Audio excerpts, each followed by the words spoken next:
이번에 이 가톨릭 독서 콘서트도 사실 뭐 해오는 과정 속에서 여러 가지 어려움도 많이 있었어요. 뭐 어려움도 있었지만은 그걸 극복하면서 오늘 이 자리가 계속 이어지지 않았나 생각을 합니다. 우선 이렇게 가톨릭 독서 콘서트가 3주년을 맞이할 수 있도록 지켜주시고 보살펴 주시고 이끌어 주신 하느님께 정말로 감사드리고요. 또 뿐만 아니라 이 가톨릭 독서 콘서트는 가톨릭 독서 아카데미가 주최를 해서 이끌어가면서 저희 불광동 성당에서 이제 함께 이렇게 하고 있기 때문에 거기에 회장님으로 계시는 김정동 회장님 특별히 그리고 또 그 밖에 뭐 여러 우리 신자 언론인 여러분들이 많이 도와주고 계십니다. 그래서 이 덕분에 그래서 이것이 잘 운영되지 않나 이런 생각을 해봅니다. 또 그리고 또 본당 신자 여러분들 또 본당에도 사목회에서도 그렇고 또 신자 여러분들 또 우리 수녀님들 뭐 많은 분들이 도움을 많이 주고 계시죠. 그래서 이렇게 오늘 이 자리가 되었다고 생각을 합니다. 그런 분들께 정말로 감사드리고요. 앞으로도 여러분들이 이 가톨릭 독서 콘서트 계속 사랑해 주시고 또 늘 함께 해 주셔서 뭐 이 자리가 결국에는 우리의 마음을 우리의 영성을 풍요롭게 해주는 그런 자리입니다. 그러니까 책이라는 것이 매개체가 돼서 그래서 우린 저자와 만남이 이루어지는 그런 시간이 되고 장소가 되고 또 저자의 그러한 이야기를 들으면서 어떤 신앙의 증언 이런 것도 우리가 간접적으로 체험을 하고 그래서 우리 신앙이 더 굳어지고 풍요로워질 수 있는 그런 좋은 기회가 되리라 생각을 합니다. 여러분들이 앞으로도 가톨릭 독서 콘서트 잊지 마시고 매달 하는 이것을 꼭 참석을 해주시면서 함께 우리 하느님 나라를 향해서 잘 걸어가는 우리들이 됐으면 좋겠습니다. 그러면은 기도로서 시작을 하겠습니다. 성부와 성자와 성령의 이름으로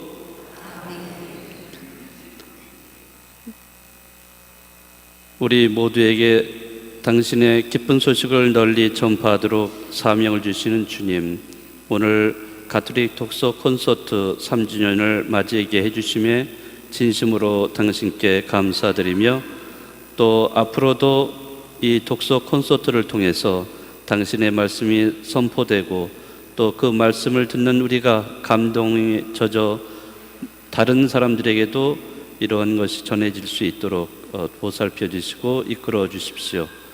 또 매달 저희에게 찾아오는 저자들에게도 축복을 내려주시고 특별히 오늘 유한진 글라라 시인에게도 당신의 사랑을 베풀어 주셔서 이 자매님을 통해서 당신의 말씀이 우리 안에 거룩하게 또한 사랑의 말씀으로 담아낼 수 있도록 인도하여 주십시오. 이 모든 말씀 우리 주 그리스도를 통하여 비나이다. 아멘. 성부와 성자와 성령의 이름으로 아멘. 사람도 무슨 쓰실 때가 있는가 그런 생각을 인절하고 나는 거짓말 안 하고 그냥 솔직하게 내뱉었을 뿐인데 나머지는 하나님께서 하시겠지. 그리고 이제 마음을 좀 편안하게 가지려고 했습니다. 오늘 제가 불광동 성당에 처음 와봤는데 저한테는 다른 어떤 정말 강사료를 기가 막히게 많이 주는 회사 같은 데서 특강을 하기보다가 이 자리가 가장 영광스럽고 저에게는 소중한 시간이라고 생각을 합니다. 제가 평생 입으로 먹고 사는 직업으로서 정년퇴직을 했지만은 오늘 무슨 얘기를 해야 할지 정말 먹먹합니다. 영국의 그 조지 2세의 아들 왕세자 루이스라는 왕세자가 있는데 이 사람이 몸이 늘 약했어요. 병이 나서 그 시골길을 그래도 왕세자가 할 일이 많잖아요. 그러니까 자기 신하들을 데리고 이제 부왕을 도와서 일을 하려고 지방의 시골길을 가고 있는데 아주 기가 막히게 행복한 노래가 들려왔습니다. 세상 사람 아무도 날 부러워하지 않아도 나도 세상 사람 아무도 부럽지 않네 라는 이런 노래가 들려왔어요. 들어보니까 그게 계속 반복을 하는데, 세상 사람 아무도 날 부러워하지 않아도 나도 세상 사람 아무도 부럽지 않네, 이런 노래가 자꾸 반복을 해서 들려오는데, 그 가사가 너무 의미심장하고 너무 행복해 보여서 소리 나는 쪽으로 찾아가 봤더니 낡은 물레방앗간이 있었습니다. 봤더니 대머리가 훌렁 벗어지고 옆에 팥뿌리 같은 머리 몇 개가 나 있는 할아버지가 서가지고 막 물레방앗간에 일을 바쁘게 하면서 혼자서 신이 나서 세상 사람 아무도 날 부러워하지 않아도 나도 세상 사람 아무도 부럽지 않네 하면서 막 신이 나서 노래를 부르고 있어요. 그 뒤에서 바라보면서 그 방해하기가 싫어서 물끄러미 바라보고 있었어요. 그러다가 이제 우연히 돌아서면서 눈이 마주쳤어요.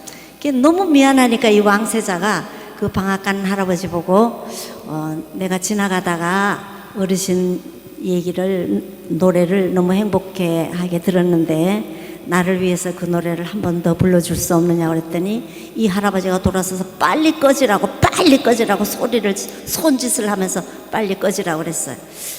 그래서 왕세자 이제 밑에 있는 부하들이, 이분이 왕세자인데 말이지 그렇게 불경스럽게 무릎도 안 꿇고 빨리 꺼지라고, 요즘 시대가 아니고 조지 2세 시대였으니까 아마 1500 이런 몇 년쯤 됐나 봐요. 그래도 그냥 이 할아버지는 빨리 꺼지라고 이제 그렇게 손짓을 했어요. 그러고서는 돌아서서 할 수 없이 이 왕세자가 말머리를 돌려가지고 말을 타고 지나가는데 등 뒤에서 노래가 들려옵니다. 세상 사람 아무도 날 부러워하지 않아도 영국 국왕 루이스는 날 부러워하네 하는 이런 노래가 들려왔어요. 세상 사람 아무도 날 부러워하지 않아도 영국 국왕 루이스는 날 부러워하네 하면서 계속 그 노래가 들려오는 거예요. 그래서 그날 굉장히 루이스 왕세자가 너무너무나 행복했습니다. 자기가 그 방앗간 할아버지를 부러워한다고, 자기는 방앗간 할아버지보다도 못하다는 얘기잖아요. 그럼에도 불구하고 너무너무 행복했어요. 이것이 바로 시입니다. 시라는 것이 별게 아니에요. 시하면 저도 어렵게 쓰고 그게 시대의 유행에 타가지고서는 이렇게 좀 쓰지만은, 자기가 원하는 것, 자기가 하고 싶은 얘기를 하고 자기가 하고 싶은 얘기를 듣는 것이, 그것이 시라고 생각을 하면 됩니다. 그리고 나는 시 읽어도 모르겠어. 요새 지하철에 시가 여러 개가 많이 실려 있죠. 제 시도 서울시청 앞에 떡잎이라는 시가 있고, 합정역 거기에도 시가 있다고 사람들이 사진을 찍어가지고 이제 휴대폰으로 보내고 이메일도 보내고 그러는데, 그 여러 개의 시가 있어도 자기한테 맞는 시가 있고 안 맞는 시가 있어요. 또 어떤 시인은 한번 한양대 입구역에 지나가다가, 한양대 병원을 다니면서 치료를 받는데요. 그러면서 지나가다가 제 시를 봤더니 입구역에서 내리면서, 그리고 한양대 병원을 올라가는 언덕길인데 올라가면서 생각하니까 제 시가 생각나더래요. 그래서 짧으니까 그것을 외웠는데 병이 다 난 것 같더래요. 그래서 의사를 대기하고 기다리고 앉았다가, 내가 의사를 만나서 무슨 소용이 있어, 병이 다 나았는데 하면서 돌아갔답니다. 그래서 그 사람이 서산에 사는 분이에요. 어떻게 전화를 신문사에 연락을 해서 수소문을 내서 전화로 저를 알아가지고 이제 그 시를 서산에 갈대밭이 많은데 그 시가 갈대꽃이라는 시예요. 내용이, 지난 여름 동안 내 청춘이 마련한 한 줄기의 강물. 우리가 청춘에서는 많이 울잖아요. 젊은 때는 많이 우는 시기잖아요. 야망이라든지 사랑이라든지 꿈이라든지 뭐가 잘 안 되고, 청춘에는 가난한 시절이잖아요. 우리 젊었을 때는 다 가난해요. 그러니까 마음에 안 되고 하니까 많이 울잖아요. 그래서 지난 여름 동안 내 청춘이 마련한 한 줄기의 강물, 이별의 강언덕에는 그리도 흔들어 쌓는 손, 그대의 흰손, 갈대꽃은 피었어라 하네. 갈대꽃이 그대의 흰손으로 보였다 해서 그 제목이 갈대꽃이라고 했어요. 근데 이분이 서산 앞바다에 갈대꽃이 많대요. 그래서 그 갈대밭에다가 산책로가 있는데 거기다가 시비를 하나 만들어 세웠으면 좋겠는데 허락을 해달라고 그래요. 그래서 내가 그게 40몇 년 전 처녀 시절에 쓴 시인데 사용해 주는 것만 해도 너무너무 감사한데 내가 뭘 받겠느냐고, 나 안 받아도 괜찮다고 그랬어요. 그랬더니 그게 공무기 때문에 안 받으면 안 된대요. 그래서 마음대로 하라고 그랬더니 서산에 김이 유명하다 그러면서 김을 2상자를 보내줘서 제가 사는 빌라가 12세대가 사는데 12집에서 맛있게 나눠 먹은 적이 있습니다. 시가 아무것도 아닌 것 같아요. 또 값으로 치면 아무것도 아니에요. 그러나 그것이 시인들에게는 왜 목숨을 걸고 그걸 쓰느냐 하면은 내가 자기 자신에게도 그것을 써야 자기 자신의 가슴의 응어리가 뭐가 풀어지고 또 나와 비슷한 누군가가 읽어줘서 그 사람에게도 또 그 어떤 응어리가 풀어지게 하는데 그게 시의 어떤 사명이 있지 않나. 그래서 하나님께서 시라는 것을 만드시지 않으셨나라는 생각을 해봅니다. 시가 뭐예요? 시인데 하나님은 신이시죠. 신이에요. 시는 말이에요. 하나님은 말씀이시죠. 그래서 니은 자 한자가 모자라서 씀자가 하나가 모자란 게 시예요. 그러니까 시가 어려운 건 시는 곧 말이다. 시는 말씀이시니까 시는 말이다 해서 제가 시가 뭐냐라는 글을 어디에 썼더니 중앙일보 기자가 그 부분을 오려가지고 신문에다 크게 내서 니은 받침 하나가 모자라서 신이 못된 것이 시다. 이제 이렇게 얘기를 쓴 적이 있었습니다. 나는 중앙일보를 안 보니까 모르는데 그 기자가 자기가 그렇게 썼노라고 내 걸 인용해서 썼노라고 이렇게 전화를 해 주셨습니다. 이제 시 쓰는 사람이 그 전화를 해준다고 해서 제가 뭐 돈을 받는 것도 아니고 제가 뭐 영광스러워지는 것도 아니지만은 참 그때의 그 기쁨이라는 것이 아무도 모르는 저만의 그런 기쁨인 것 같죠. 저희는 창세기를 저는 그 성경에서 시상을 많이 얻는데 성경책이 제 문학의 태반이라고 생각을 합니다. 거의 성경에서 나오는 그 말씀 가지고서는 시를 이제 많이 그걸 신앙시라고 이제 얘기를 하는데 아담이 이브를 처음 만났을 때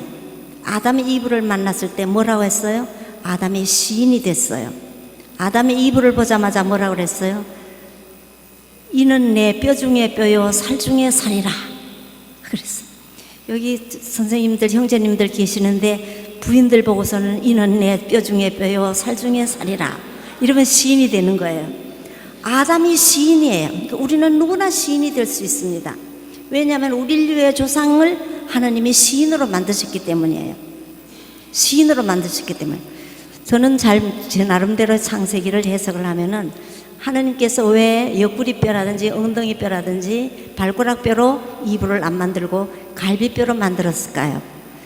사랑이라는 것은 가슴으로 통한다고 중앙에 있는 갈비뼈로 너와 나는 가슴으로 만나는 사람이고 대등하다라고 해서 이불을 그 갈비뼈로 만들지 않았나 그렇게 이제 생각을 했습니다. 그래서 우리 태초의 인류의 조상은 시인이다. 제가 그런 시를 쓴 적이 있습니다. 하나님이 시인을 만드셨기 때문에 하나님은 말씀이라고 시는 말이기 때문에 말씀이라는 거예요. 제가 엔도 슈샤코라는 일본의 작가가 쓴 그 소설 침묵이라는 소설 그걸 한번 꼭 읽으시기 바랍니다. 제 책은 안 읽어도 좋지만은 그건 꼭 읽으시기 바랍니다. 그게 일본 막부 시대에 천주교 가톨릭의 박해사를 이제 소설로 썼는데 거기에 제가 다 옛날에 읽어서 다 잊어버리고 가톨릭 신자들을 발굴해 가지고서는 전부 이제 엄벌을 줘서 이제 처형을 하는 거예요. 근데 마침내 포르투갈의 선교사인 로드리고 신부까지도 붙잡았어요. 그래서 가톨릭 신자들 수백 명을 붙잡고 로드리고 신부도 붙잡아가지고 제가 조금 틀리면 신부님 용서해 주세요 하도 오래 전에 읽었어요.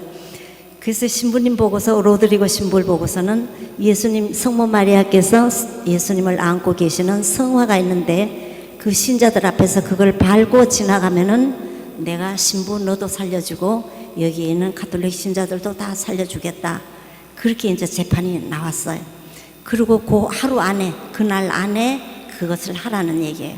우리는 왜 성화와 성모를 굉장히 존중하잖아요.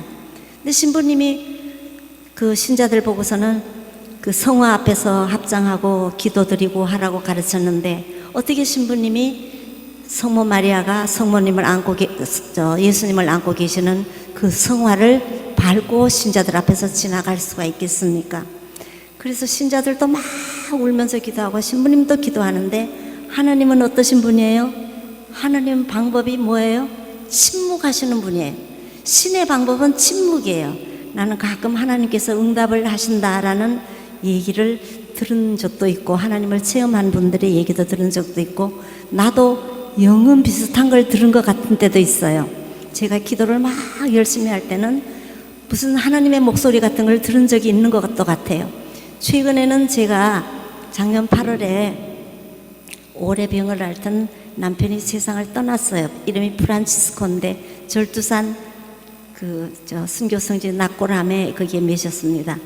근데 너무너무 힘들어요. 나란히 앉아가지고 방배동 성당에 나란히 앉아가지고 항상 미사를 드렸는데 내가 혼자 앉아야 된단 말이에요. 처음에는 못 견디겠어요. 너무너무 못 견디겠어요. 그리고 아는 분들 만나도 막 울음이 터지고 못 견뎌가지고 시간대를 바꿨습니다. 시간대를 바꿔서 저녁 7시 미사를 가는데도, 그런데도 제가 못 견디겠어요. 근데 일어서서 기도를 드리는데 제 어깨에 예수님께서 옷이 긴 두루마기인지 이게 원피스 같은 걸 입으신 분이, 머리도 기신 분이 제 양 어깨에 손을 이렇게 얹고 제 오른편에 서 계신다는 걸 느끼는 거예요. 보였는지 느끼는지 모르겠어요. 왜 그런 걸 느꼈는지 모르겠어요. 그러고서부터는 제가 마음이 참 편안해졌어요.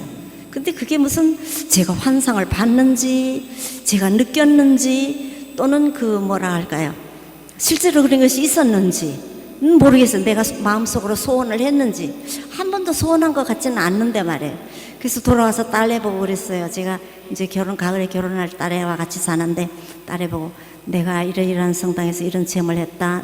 너 아빠하고 같이 나란히 앉았던 자리에 나 혼자 앉으니까 너무너무 괴로웠는데 주님의 그때가 이제 부활 시즌이었어요. 십자가 목자국 박힌 손을 제 어깨에 양쪽에 얹고 내 오른편에 서 계시는 것 같았다. 그랬더니 엄마가 그런 생각을 했으니까 그렇지 뭐 그러더라고요. 그래서 글쎄 내가 그런 생각을 했는지 어쩐지 모르지만 그렇다 라고 했지만, 우리가 어떤 그런 신앙적인 체험을 했는지 안 했는지 모르지만은 하여튼 했다고 생각이 될 때가 있고, 꿈도 또 그럴 때도 있고, 이제 저는 신교에서 출발했지만은 그런 걸 느낄 때가 있습니다. 얘기가 다시 돌아가서 일본의 소설의 침묵이라는 소설에 로드리고 신부도 너무너무 괴로운 거예요. 어떻게 성모상을 발로 밟고 지나가겠느냐 하고 고민을 하는데, 소설의 끝에 뭐가 나오느냐면 이렇게 나와요. 예수님께서 나를 밟고 지나가거라. 나는 짓밟히기 위해서 세상에 왔다. 나를 밟고 지나가거라. 나는 짓밟히기 위해서 세상에 왔다. 나를 밟고 지나가거라. 나는 짓밟히기 위해서 세상에 왔다. 그때 마침 닭이 울었다. 이렇게 소설이 끝나요. 그 긴 소설 중에 나를 밟고 지나가거라. 나는 짓밟히기 위해서 세상에 왔다. 이것은 엔도 슈샤쿠가라는 작가가 만들어낸 말이지만은 주님이 주신 말이라고 생각해. 그것은 시예요. 시입니다. 소설에는 반드시 시가 있고 시에는 또 이야기인 소설이 같이 있습니다. 그래서 여기 계시는 형제 자매님들 절대로 문학을 어렵게 생각하시지 마세요. 내가 읽어 좋으면 그게 내 문학이에요. 세상 사람 아무도 날 부러워하지 않아도 나도 세상 사람 아무도 부럽지 않네. 하느님이 나하고 같이 계시는데 내가 부러울 게 뭐가 있겠습니까? 주님의 두 손이 제 어깨에 있고 제 오른편에 항상 계시는 것 같은데 제가 부러울 게 뭐가 있고 겁날 게 뭐가 있어요? 제가 최근에 무슨 일을 하면서 너무나 겁이 나요. 제가 한 번도 해본 적이 없고 사무적이고 계산적인 일은 남편이 다 했지 제가 한 적이 없어요. 계약 같은 거 이런 건 더군다나 못해요. 너무나 무서워요. 나쁘게 생각하면 세상 사람들이 다 사기꾼 것 같고 제가 다 당하는 것 같고 또 이제 저하고 딸을 무시해가지고 또 거짓말 해가지고 사기치는 것 같고 그러니까 두려워요. 그래서 기도를 하고 갔어요. 그게 이제 예레미야 저는 신교 학교를 나왔습니다. 미션 스쿨을 고등학교를 나왔습니다. 그래서 바이블 시간도 있고 수요일마다 예배도 드리고 그래서 성경이 아직까지도 가톨릭 성경보다는 어렸을 때 외웠던 신교 성경 구절이 제 머릿속에 꽉 박혀 있어요. 그 가톨릭 성경은 조금 이렇게 풀어서 이제 쉽게 좀 해석을 했지만 신교 성경은 옛날에 아래아자가 있는 것, 바람 하면은 리을 찍고 점 찍고 밑에 미음하는 그 관주 성경 그 성경이었어요.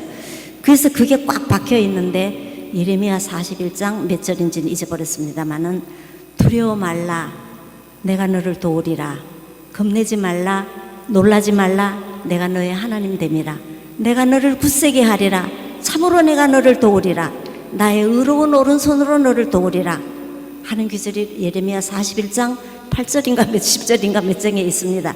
그게 이제 제 머릿속에는 박혀 있기 때문에 신교 성경의 그 번역으로 제 머리에 딱 떠올라요. 그러면서 이제 기약을 하러 갔는데 겁이 하나도 안 나요. 이 사람들이 다 보니까 너무 좋아요. 그래서 조그맣게 8,000원짜리 십자가 산 거를 그것을 부동산 사장님께 드리면서 여기 성당이 어디에요? 했더니 여기 그렇다고. 저는 엉터리지만은 신자입니다. 그러고서는 그냥 기도 안 해도 좋으니까 여기에 그냥 붙여 놓으세요. 책상 위에 놓으세요. 했더니 어떤 분은 너무너무 좋아해요. 너무너무 좋아하시는 분들이 많아요. 특히 택시 기사라든지 군인이라든지 이런 분들은 너무너무 좋아해요. 그래서 제가 다른 봉사는 못하지만은 1년에 그거 한 100개씩 100개라고 그래봐야 80만 원인데 제가 연금으로 살지만은 그거 못 살 형편은 아니에요. 하나님께서 저한테 생활비를 넉넉히 주셔가지고 그래서 그걸 이제 저거 하는데 성경 구절을 외우면은 훨씬 그 마음이 위로가 이제 떠오르는데 그때 이제 성경 구절이 떠오르는 거죠. 아까 말씀드린 것처럼 제가 시골에 있는 그 초가지붕으로 된 교회에 나갔을 때가 10살이었는가 8살이었는가 그랬어요. 정확하게 기억은 안 나요. 아버님이 저를 데리고 서울에서 이제 고아가시면서 그때 이제 하숙집 주인 일 도와드리는 주인이 장로님이셨대요. 그래서 그분의 도움으로 이제 교회를 나가기 시작하셔서 오셔가지고 우리 고향이 안동인데 안동 중에서도 저희들은 아주 콧대가 너무너무 높은 징비록에도 나오지만은 하여튼 좀 그런 집안입니다. 그래서 그냥 뭐 밥상이 마당으로 몇 번씩 굴러 들어서 나가버릴 정도로 기도를 하면은 우리 할아버지께서 밥상을 마당에다가 곤두박질 해버리면 밥상 나무로 된 밥상 다리가 다 부서져 버리고 하여튼 창호문을 꽉 치고 나가가지고 문이 그대로 구멍이 뻥 뚫어져 가지고 나가고 하던 그런 때였어요. 그래서 고등학교까지를 우리 집 뒤에 있는 학교인데 그 미션 스쿨을 다녔습니다.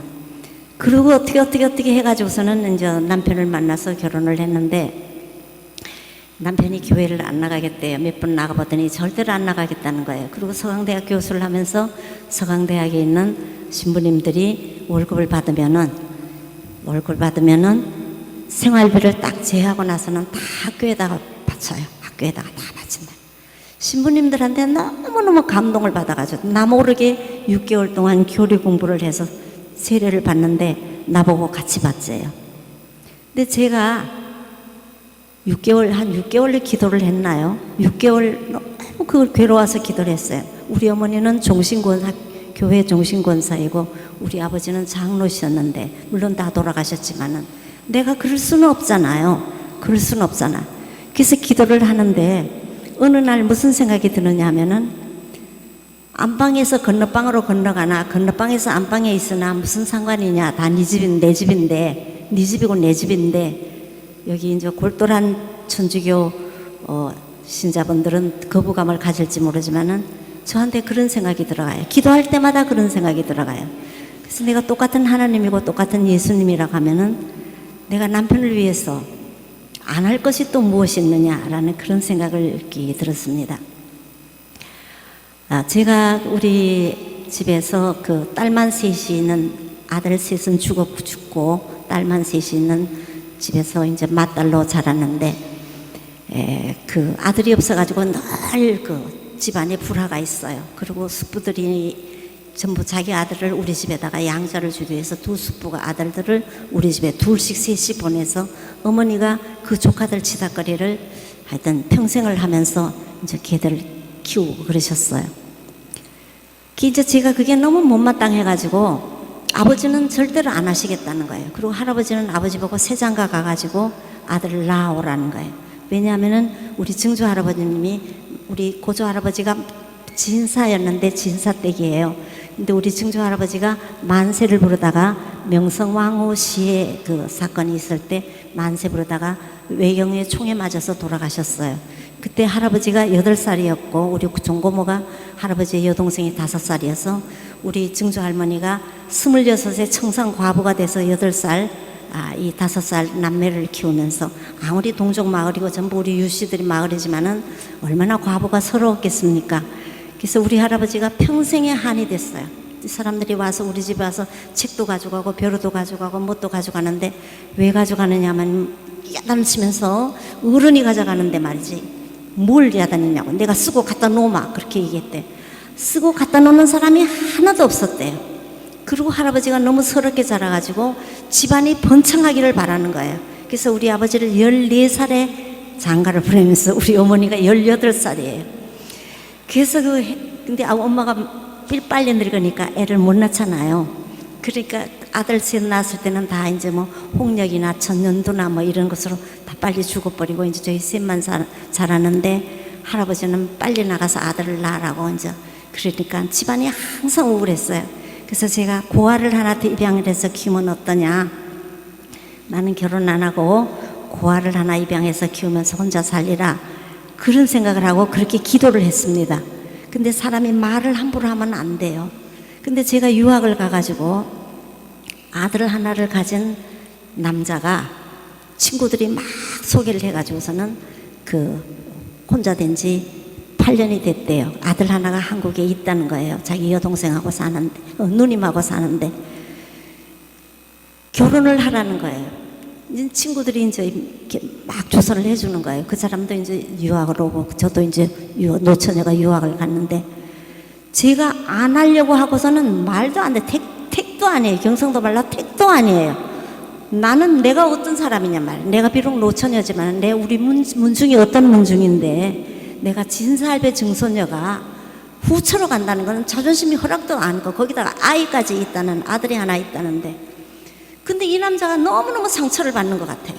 너무 자기도 그 사람 생각나는데 주변 친구들이 그렇게 만드니까 이 남자가 너무너무 상처를 받는 것 같아요. 그래서 제가 기도를 하는데 울면서 그 숙제하고 공부하고 막 정신이 없는데도 기도를 하는데 하나님이 너는 어떻게 네가 좋은 것까지 좋은 것만 다 원하느냐. 네가 대학 다닐 때 너 대학 공짜로 다니게 했지. 국립대학 공짜로 다니게 했지. 네가 시골의 학교를 나왔으면서도 서울대학에 합격시켜줬지. 대학원 공짜로 다녔지. 박사도 이것도 유학도 국비로 장학금으로 오게 했지. 네가 국비 장학금으로 오게 하면서 월급의 80%를 네 가족들이 받아서 생활하지. 내가 너한테 해줄 수 있는 거 다 해줬는데 너는 네가 싫은 것 안 할 수 있느냐. 너 고아 하나 입양해서 키우겠다는 거 거짓말 아니냐. 그런 생각이 드는 거예요. 기도 중에. 유학 중에 매일 이제 공부가 너무너무 힘이 드니까 영어는 짧지요. 숙제는 매일이지요. 타자 속도는 느리지요. 독해도 느리지요. 숙제는 매일 있고 장학금 주는 기간은 짧기 때문에 공부를 하고 와야 돼. 그거 안 하면 내가 국비 장학금 받느라고 3번 시험에 떨어지고 합격해가지고 갔는데 무슨 망신이에요 그게요. 그리고 내가 떨어져서 오면은 우리 집 식구들이 생활비도 못 받는데 그러니까 하나님이 그렇게 몰고 가시더라는 거예요. 몰고 나를 그렇게 가시는 것 같아요. 그래서 그때 마침 무슨 처녀 때 무슨 책을 읽었느냐 하면은 유인전을 읽었는데 링컨 대통령의 어머니가 금방 링컨을 낳고 죽고 그 후모가 미국의 개척시대에 딸을 둘 가진 엄마가 혼자서 여자가 못 사잖아요. 개척시대에. 그러니까 이 호라비한테 장가를 와서 시집을 와서 어린 링컨을 키우면서 링컨의 아버지는 무식해가지고 공부도 못하게 해요. 근데 이 어머니가 계모가 링컨에게 글을 가르치고 성경책을 읽어주고 찬송을 들려주면서 링컨이 되게 만든 거예요. 그래서 신교 성경에 보면은 찬송가에 링컨의 찬송가가 있습니다. 나의 사랑하는 잭 비록 헤어졌으나 어머니의 무릎 위에 앉아서 재미있게 듣던 말 그때 일을 지금도 내가 기억합니다 라는 그런 찬송이 있어요. 여기에요. 그리고 이제 그때 일은 지나고 뭐 지금도 눈에 성하고 뭐 다윗왕의 얘기와 뭐가 들려도든 하여튼 찬송가가 그런 게 있어요. 제가 신교 학교 다녔기 때문에 그 찬송을 압니다. 그래서 그 생각이 나면서 나도 링컨처럼 그렇게 남의 아이라도 키우면 그것도 고아보단 낫지 않겠는가 하고서는 이제 남편 친구들이 주선을 해가지고 하여튼 그렇게 한국 한인교회에서 결혼을 하고 돌아왔습니다. 그리고 남편이 남편도 우리가 국비 유학을 하면은 3년 동안에 국가유관기관에서 봉사를 해야 돼요. 나도 3년 동안 기관 봉사하고 남편도 봉사하고 서강대학으로 가고 나는 단국대학으로 갔다가 서울대학으로 갔어요. 제가 살아오는 과정을 생각하면은 그것은 하나님의 섭리가 아니면은 제가 아무리 진살배 증손녀라고 하고 우리 집이 아무리 이 안동의 떠거리 같은 양반이라고 하더라도 양반 가난해요. 그리는 선비의 안동이 협곡이기 때문에 농토가 없어가지고 정월달 설세면은 벌써 식량이 떨어져요. 그때부터 보릿고개예요. 그러니까 우리는 외가에 가서 나는 외가에 보내져 가지고 외가 세배를 가서 거기서 이제 외가에서 먹고 살도 통통하게 찢고 옷도 몇 벌 해 입고서는 초여름이 되거나 이러면 이제 집으로 돌아오고 그랬어요. 보릿고개 나서 오고 그랬어요. 근데 그런데도 불구하고 심리를 길을 걸어가지고 예배당에 보내줬어요. 우리 어머니가 빼가지고 당신은 못 가면서 우리 할아버지 몰래 예배당에 갔다 오라고 그랬어요. 갔다 오면서 그 심리길을 1시간을 걷는데 심리니까 4km니까 왕복 8km를 걸으면서 찬송가 부르는 걸 계속 막 목이 터지도록 이제 외워서 부르고 성경 구절 외우는 거를 목이 터져서 이제 외우고 이제 그렇게 공부를 했습니다. 우리 형제님들, 자매님들 자녀들에게 성경 암송 시키세요. 제가 미션스쿨을 나와서 성경을 공부를 하니까 좋은 점이 뭐가 있냐면 첫째는 상상력이 키워져요. 왜 하필이면은 왜 지금 시가 거의 그렇게 썼는데 왜 하느님이 첫날에 여자인 약한 이브를 안 만들고 아담을 만들으셨는가? 인간을 왜 첫날에 안 만들고 다 만들고 마지막 날에 만들었는가? 인간을 왜 마지막 날에 만들으셨어요? 하느님이요. 우리가 애 낳으려면 어떻게 해요? 포대기 사고 뭐 사고 준비하고 우유병 사고 다 준비를 해놓고 애 낳지요. 사람만 하나 떡 만들어 놓으면 물도 없고 불도 없고 별도 없고 아무것도 없는데 하나님이 아담이 일주일 내내 굶었을 거예요. 금식을 했을 거예요. 그러니까 하나님이 모든 준비를 다 하시고 다 우주 만물을 다 만드시고 식물 동물 다 만드시고 나서 마지막으로 사람 아담을 만드셨다. 그러니까 아담의 친구도 있고 불러가지고 이름 다 지었다. 내가 아까 씨는 말이라고 그랬죠. 아담이 부르는 대로 다 이름이 다 됐어요. 새도 이름 지으면 아담이다. 풀도 꽃도 물고기도 다 아담이다. 이름을 지은 대로 그대로 됐다고. 아담이 태어나 보니까 꽃도 피고 풀도 있고 바람도 불고 뭐도 다 보니까 아담이 불편할 게 하나도 없죠. 우리가 애를 낳을 때 저는 성경 읽으면서 굉장히 반항적이었어요. 왜 하나님이 인간이 최고로 귀하다 하면서 인간을 안 만드시고 왜 다른 거 다 만들고 제 꼴찌로 사람을 만드셨나? 하나님 우리 인간 뭐 소중하다고 하면서 뭘 그렇게 만드셨나? 제가 그걸 시로 썼습니다. 준비 안 해놓고 애 낳는 엄마는 아무도 없어요. 준비 안 해놓고 아이 낳는 엄마들은 이 세상에 좀 이상한 엄마죠. 그런 엄마들이 몇 사람이나 있겠습니까? 그리고 그 다음번에 그러면은 아담하고 이브를 같이 만들지 뭐 때문에 이브는 늦게 만들었냐? 이브는 최신작이에요. 아담은 퍼석하게 흙으로 만들었지만은 이브는 뼈다구로 만들었단 말이에요.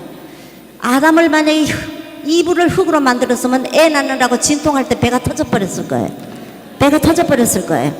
그렇죠. 오지 항아리 터져버리잖아요.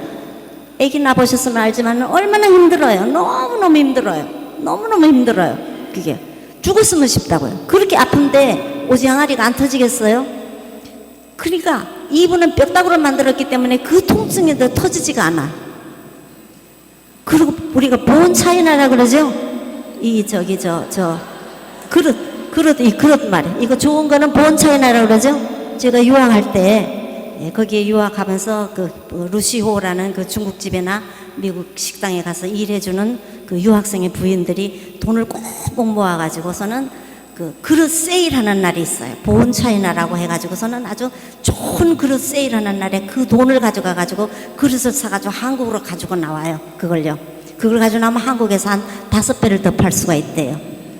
보온 차이나라는 보온이 뭐예요? 뼈에서 나왔다는 얘기. 실제로 보온 차이나에도 뼈가루를 넣어요. 뼈가루를 넣어가지고 만드는 것이. 그래서 이분은 보온 차이나예요. 특품이에요. 그거는 특품이라고.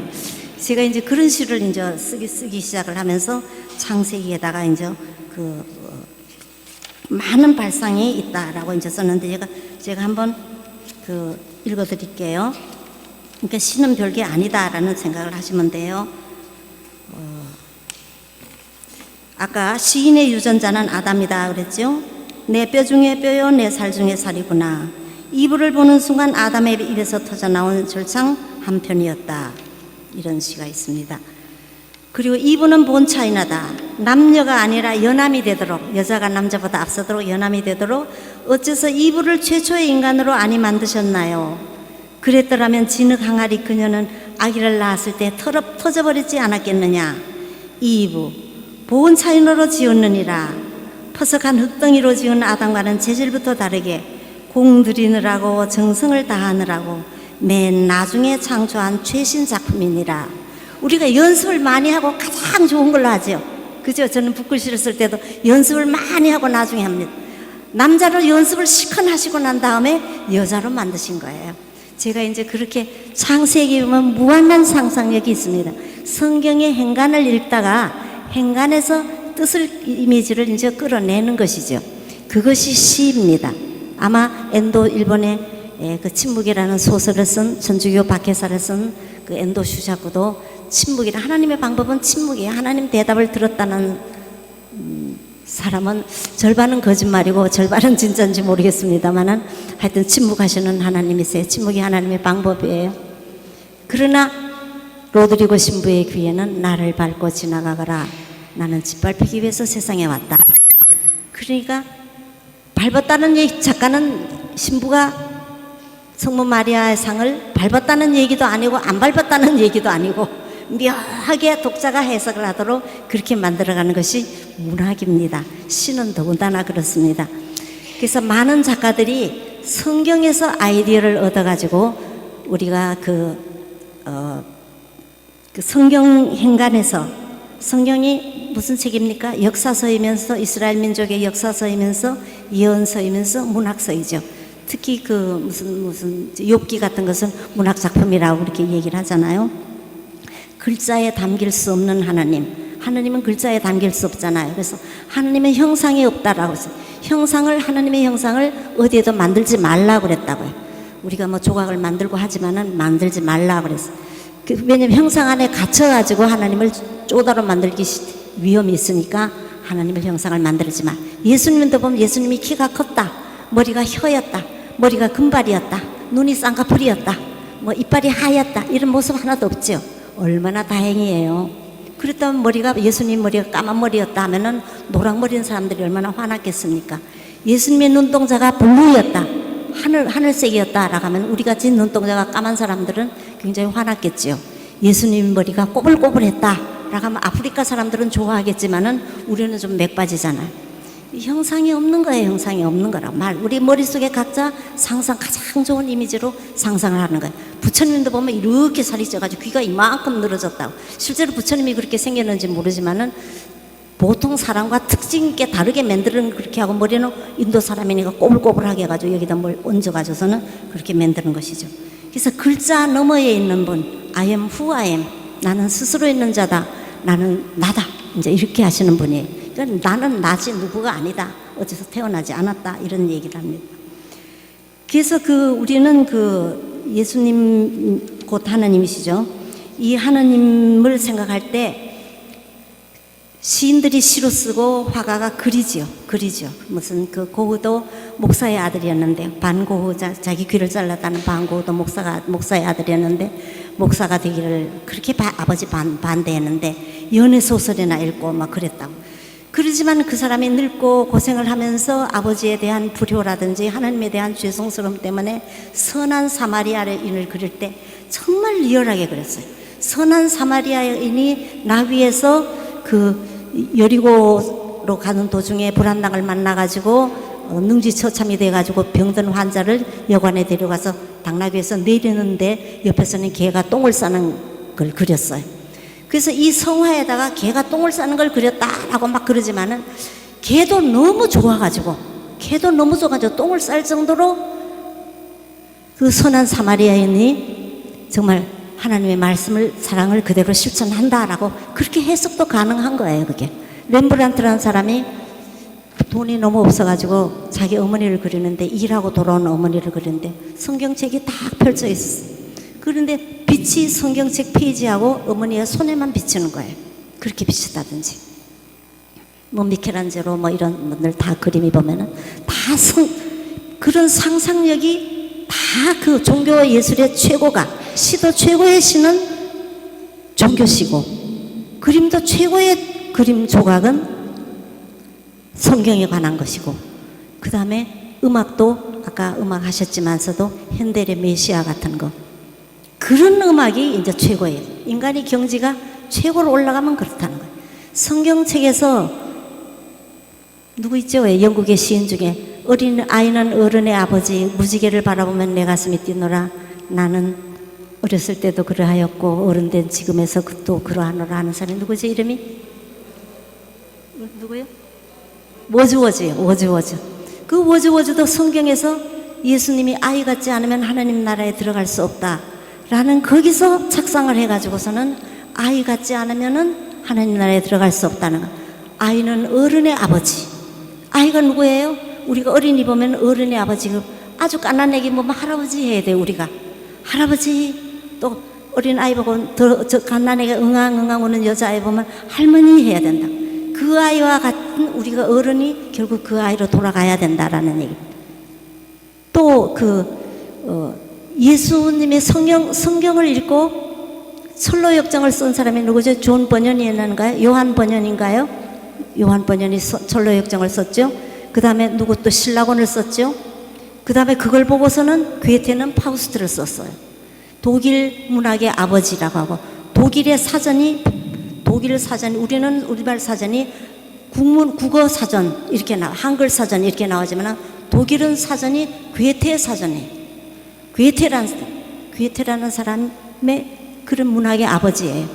독일의 아버지였어요. 괴테가 그 파우스트 전에 젊은 베르테르의 슬픔을 쓸 때 독일의 문단이요, 다른 미국이나 영국이나 프랑스나 이태리나 문단보다는 이렇게 훨씬 하였어요. 근데 그 베르테르의 슬픔을 쓰고 나서 이것이 위로 올라갔어요. 그 아주 순결한 사랑이죠. 육체적인 사랑이 아니죠. 간통한 것이 아니죠.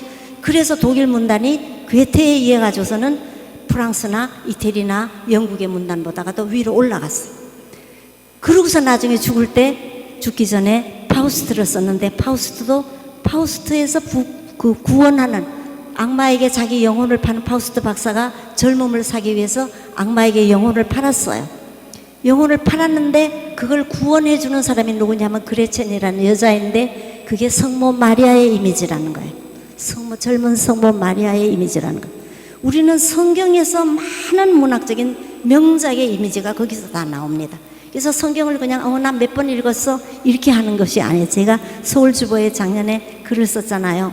그랬더니 제 친구 시인 중에 신중신이라는 시인이 있는데, 나는 성경 필사를 7번 했는데, 유한진 씨, 나는 성경 필사를 7번이나 했는데 모세가 나의 사명을 받았을 때가 80세라는 걸 난 처음 알았어. 어떻게 그 계산까지 했어? 그래서 성경을 100번 고쳤으면 뭐해요?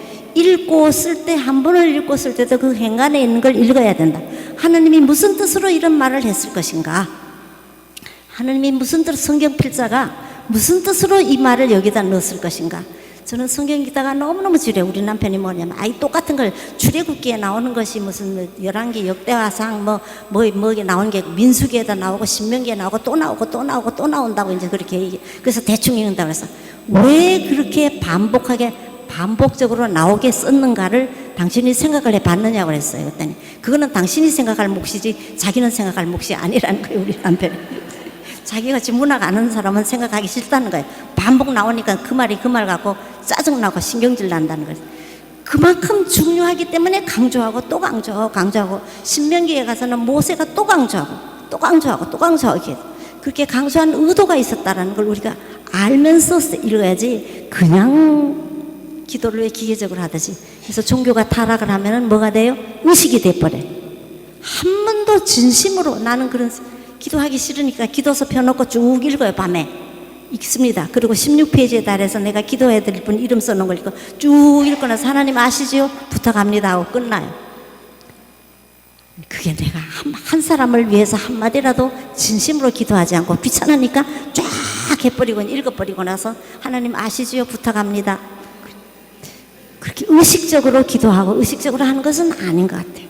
예수님이 살과 피를 찢어서 목숨 내주셨는데 우리가 그렇게 의식적으로 기도서를 한번 읽은 것으로 하루 나는 때웠어 하고 할 만은 하냐라는 생각을 해볼 때가 있습니다. 다른 책도 마찬가지입니다. 다른 책도 마찬가지. 아까 그 루이스는 영국 국왕 루이스는 날부로 하네 물레방앗간 할아버지가 세상 사람 아무도 날 부러워하지 않아도 영국 국왕 루이스는 날 부러워하는데 사실 루이스는 몸이 약해가지고 왕에 오르지 못하고 죽었어요. 근데 후세에 전해지는 과정에서 루이스 왕세자는 나를 부러워하네 라고 한 걸 그 할아버지의 얘기를 돋보이게 하기 위해서 영국 국왕이라고 전해지는 과정에서 그렇게 와전이 됐는지도 몰라요. 우리는 하나님을 가졌기 때문에 세상 사람 아무도 날 부러워하지 않아도 나도 세상 사람 아무도 부럽지 않아요. 나는 가장 독특한 유한진으로 만들었어요. 나도 젊었을 때 아우 하나님 나 좀 멋진 집안에서 말이지 나 좀 키도 크고 미인으로 좀 해서 공부도 좀 잘하고 천재로 하고 하면 왜 유학시험 2번이나 떨어지게 하고 말이지. 하나님 이건 아닙니다. 왜 나한테 이렇게 잔해놨어요. 왜 돈도 없고 이런 집안에서 태어나게 하고 말이지.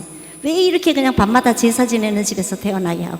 나 너무너무 힘들어요. 밤 잘 나가면 깨워가지고 제사밥하고 온 동네에다 제사밥 돌려야 돼요. 밤 시골에서. 왜 이런 집에서 태어났습니까? 미국 유학 가서도 그랬어요. 왜 내가 좀 영국이나 미국 같은 데 태어났으면 미국 사람들이 우리나라로 유학 올리지. 내가 미국에 와서 이 서툰 영어로 시험지를 내면은요, 리포트를 내면은 need help in English. 영어에 도움이 필요하다면 need help in English 이렇게 나와요. 너무너무나 화딱지 나요. 뭐 같은 사람이 지가 남도 사투리 하는, 제가 공부하던 데가 플로리다였는데 지가 남쪽 사투리 하느라고 내가 못 알아듣는 건 생각 안 하고 말이지. 이런 식으로 나를 갖다가 한다. 맨날 시험지마다 need help in English 페이퍼마다. 그러니까 얼마나 화가 나요. 얼마나 화가 나는지 모른다. 내가 좀 더 잘난 나라. 그래서 집에 돌아와서도 말이지 막 요즘도 안 보는데 옛날에 다이아나 황태자비 뭐 이래저래서 여왕 나오면 막 보면 우리 남편이 당신 그거 102번 봐 그런다. 102번 봐. 나 102번 아니라 1002번 더 봐. 어떤 사람은 팔자가 좋아가지고 저렇게 영국 국왕으로 태어나가지고 처음부터 공주였고 영국 국왕에 와서 패치코트 밑에 전 세계 태양이 지지 않은 나라를 다 거느리고 있고만. 어떤 사람은 미인으로 태어나서 황태자의 비가 돼가지고 손에 왕방울만한 다이아를 걸고 저렇게 편안하게 사는데 나는 이게 뭐냐고 밤마다 원고 쓰고 말이지. 5만 원짜리 원고 쓰느라고 밤 꼴딱 세우고 커피로 위장 다 끓고 말이지. 집 사느라고 내가 커피를 한 2트럭은 넘어 먹었을 거라. 우리 집 하나 사는데 나 이 고생하는데 난 그 사람 아직도 부러워 그런다. 하나님이 너무 불공평해. 이제 그런 얘기를 한다. 요새 네팔에 지진 났다는 걸 들으면 참 내가 네팔에 안 태어난 것만 해도 얼마나 하나님께 감사한지. 얼마나 일본에 지진 나고 뭐 터졌죠. 원자로 터졌. 나 일본에 안 태어난 것만 해도 얼마나 좋은 줄 몰라. 남편 친구 중에는 일본으로 귀화했다가 일본 여자하고 결혼했었다가 한국으로 돌아 나와가지고 한국에 아파트 사놓고 여기 와서 살. 동경에 있는 사람들이 물도 한국 라면도 한국 라면 사서 먹고만 물도 그 안 마시려고 한국 거 먹으려고 그런다. 우리나라에 태어난 하나님이 가장 적절한 땅에 네가 요런 집에서 요렇게 다글다글 볶이면서 자라야 네가 나를 안다 라고 해가지고 너 줄 거 다 줬다는 거야. 네가 공부를 잘했니 뭐 하자니 그 시골 여고학교 나가놓고 말이야 서울대학에 시험 한 번 쳐서 들어가 뭐 한 번 대학 공짜에 대학원 공짜에 유학시험 2번 떨어지만 3번에 나중에 학용품 사는 것까지 다 나왔어. 학용품 사는 법 돈까지 다 나왔다. 왕복 여비에. 다른 사람은 고아를 홀도 양자회 아이를 셋을 데리고 안고 가는데 둘은 양쪽에 앉지만 하나는 못 안고 가는 거야. 그렇게 하면서 대한항공에 유학 가는 비행기비를 공짜로 가려면은 홀트 양자의 아이를 셋을 데리고 가요. 그래서 하나를 띠로 묶어줬다고. 나하고 같이 갔었는데 나는 그냥 톡 비행기비 걱정 안 하고 그냥 국비로 비행기비까지 표 탁탁 나오고 그러고 갔다. 걔가 나를 얼마나 부러워했겠습니까? 걔가 나는 더구나 예술원 회원됐는데 다른 사람 11번까지도 예술원 회원이 안 됐어. 나 아는 친구 S라는 친구는 어제도 떨어졌어요. 어제 우리 예술원 회원 투표했는데 떨어졌다. 나는 한 번에 내는데 철컥 됐어. 한 달에 180만 원씩 그냥 죽을 때까지 나온다. 네가 뭐가 부족하냐는 건 뭐가 부족하냐. 남편하고도 40몇 년을 살았으면 됐지. 더 살면 네가 환자 수발하느라고. 그리고 뭐 80몇 살까지 살았으면 됐지. 뭐 얼마나 더 살아야 되냐. 그래서 고생 더 시킨 게 원하냐. 많은 것에서 우리는 하나님을 해석을 참 다르게 하는 것 같아요. 그래서 우리가 성공이라는 시, 내가 좋아하는 에머슨이라는 사람이, 랄프 에머슨이라고 미국의 목사예요. 이 사람도요. 미국이 본래 신교 국가잖아요. 청교도의 국가잖아요. 이 사람이 쓴 시를 내가 참 좋아합니다. 제목이 성공이에요. 자주, 성공이라는 건 어떤 것이냐면 자주 그리고 많이 웃는 것. 많이 웃어요. 저는 남편 죽고 나서 너무 힘들어서 볼펜을 입에 물고 다녔어요. 이게 웃는 걸로 되죠. 웃죠. 얼굴이 쭈그러져요. 볼펜을 입에 물고 다니는데 딸애가 엄마 왜 볼펜을 입에 물고 다녀? 그러면 웃으라고. 내 입을, 근육을 웃음으로 길을 들이느라고. 좋은 데 갔는데 내가 왜 만날 슬퍼해? 이게요. 그 다음에 너무 화가 나서 또 보라 지나갔으니 보라 새 것이 되었도다. 성경 구절에 이게 나오죠. 그럼 난 새 사람이야. 새로운 유한진이야. 새로운 유한진 글라라야. 이제 그런. 자주 그리고 많이 웃으면 성공한 거예요. 많이 억지로라도 웃으세요. 현명한 이에게 존경을 받고 아이들에게 사랑받는 것. 아이들은요, 아무리 잘생기고 돈 많아도요, 지가 좋아하지 않는 사람 안 사랑해요. 아이들은 마음을 보지 얼굴을 안 봐요. 우리 손자들도 보면 그렇습니다. 아이들에게 사랑을 받는 것. 정직한 비평가에게 찬사를 듣는 것. 그리고 감사할 줄 아는 것. 남의 비판에 감사할 줄 아는 것. 친구의 배반을 참아내는 것. 우리가 살아가다 보면 친구들 얼마나 배반나요. 거짓말쟁이에요. 가톨릭 신자건 기독교 신자, 예수교 신자, 신교 신자건 불교 신자건 간에 다 거짓말쟁이에요. 거짓말 무지무지 잘해요. 거짓 친구의 배반을 참아내는 것. 이것도 참 은혜예요. 친구 배반 참아내면 성공한 사람이에요. 친구 배반 못 참아내지요. 말도 못하게 친구 배반. 어디 직장에 가도 천적은 있어요. 반드시 천적이 있어요. 저는 제 평생 45년을 공직 생활했는데요. 24살에 취직을 해가지고 유학기간 동안까지 다 포함해가지고 한 45년이 돼요. 그 경쟁 시대에 살아남았어요. 짓밟히고 배신당하고 쓰러뜨림 당하고 그때도 하나님 붙잡고 하나님 나 알죠? 내가 억울하게 한 것, 내가 잘못한 거 있으면 용서해주고 제 잘못한 거 있으면 용서하지 마세요. 그래서 거짓 친구의 배반을 참아내는 것, 아름다움을 식별할 줄 아는 것. 지금 보면 아름답지 않는 게 아무것도 없어요. 요즘 특히 너무너무 아름다워. 독초가 자라는데 너무너무 아름다워. 이거 먹으면 죽는데 어떻게 하나님이 이렇게 아름답게 만드셨는지 몰라요. 다른 사람에게 최선을 발견하는 것. 다른 사람이 하는 일에 최선을 발견하는 것. 네가 끌고 가는 할머니에게서 최선을 발견하는 것. 그 사람은 그의 인생의 최선이에요. 그날 그것이. 오늘도 나도 내가 여기서 사는 내가 이게 최선이에요. 내 손이 요거밖에 안 돼도 하나님은 네 최선이 그거밖에 안 되지만 나한테는 100%다 그러신다. 건강한 아이를 낳든 한때기에 정원을 가꾸든 사회 환경을 개선하든 자기가 태어나기 전보다 이 세상을 조금이라도 살기 좋은 곳으로 만들어 놓고 떠나는 것. 내가 이 세상에 왔음으로써 뭔가 요것만큼이라도 도움이 되게 해놓고 떠난다는 생각을 갖는 것. 우리 그런 생각을 못 갖지요. 난 너무 쓸모없는 것 같아. 하나님 나가 왜 세상에 보내주셨는지 몰라. 너무너무 쓸모없는 것 같아. 그런 생각을 할 때가 참 많아요. 사실은 안 그런데 자기를 그렇게 혹평할 때가 많다고요. 내가 있음으로써 지나가는 우리 이웃집 아저씨는 나한테 절대로 인사 안 해요. 18년을 같이 옆집에 살면서도 인사 안 해요. 내가 나이가 자기보다도 많고 여자인데도 안녕하세요 하면 이러고 지나간다. 아유 세상에 저 나이 되도록 뭘 먹고 살았는데 저 모양이냐고 말이야. 저 남편하고 사는 부인도 너무너무나 힘들 것이다. 근데 그 남편 부인은 또 막 웃고 헬스 다니면서 막 좋아하신다고. 그 사람이 있음으로써 내가 반면교사 역할을 하는 거예요. 그죠? 그런 분을 줬음으로써 내가 안녕하세요 하면 그 사람이 마음속에 어떤 변화가 있겠지. 18년 동안 안녕하세요 했으니까 뭔가 있겠지. 뭔가 조금이라도 살기 좋은 곳으로 이 세상을 만들어 놨다라고 생각하고 떠나는 것이에요. 자신이 한때 이곳에 살았음으로 해서 단 한 사람이라도 행복해지는 것.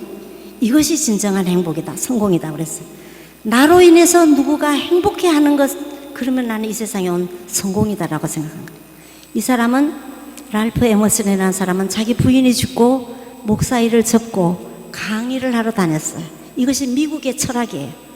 랄프 에머슨의 이 시가 왜 세계적인 시가 됐느냐 하면은 미국 사람들의 철학을 가장 대표하는 철학이에요. 우리가 세계 여러 나라를 공무로 뭐 사무로 다녀보면은요, 미국인들이 제일 친절해요.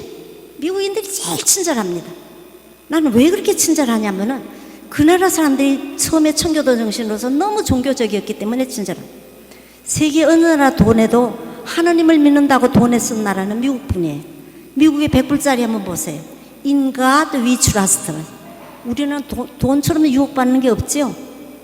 돈보다도 이 사람을 더 유혹하는 게 뭐가 있겠습니까? 돈이 있으면 여자도 고릴 수 있고, 돈 많은 사람도 고릴 수 있고, 뭐 자리도 고릴 수 있고, 권력도 가질 수 있잖아. 돈에다 in God we trust. We trust in God이 아니라, 하나님을 뒤에다 쓰는 게 아니라 in God이. 하나님을 우리는 믿는다.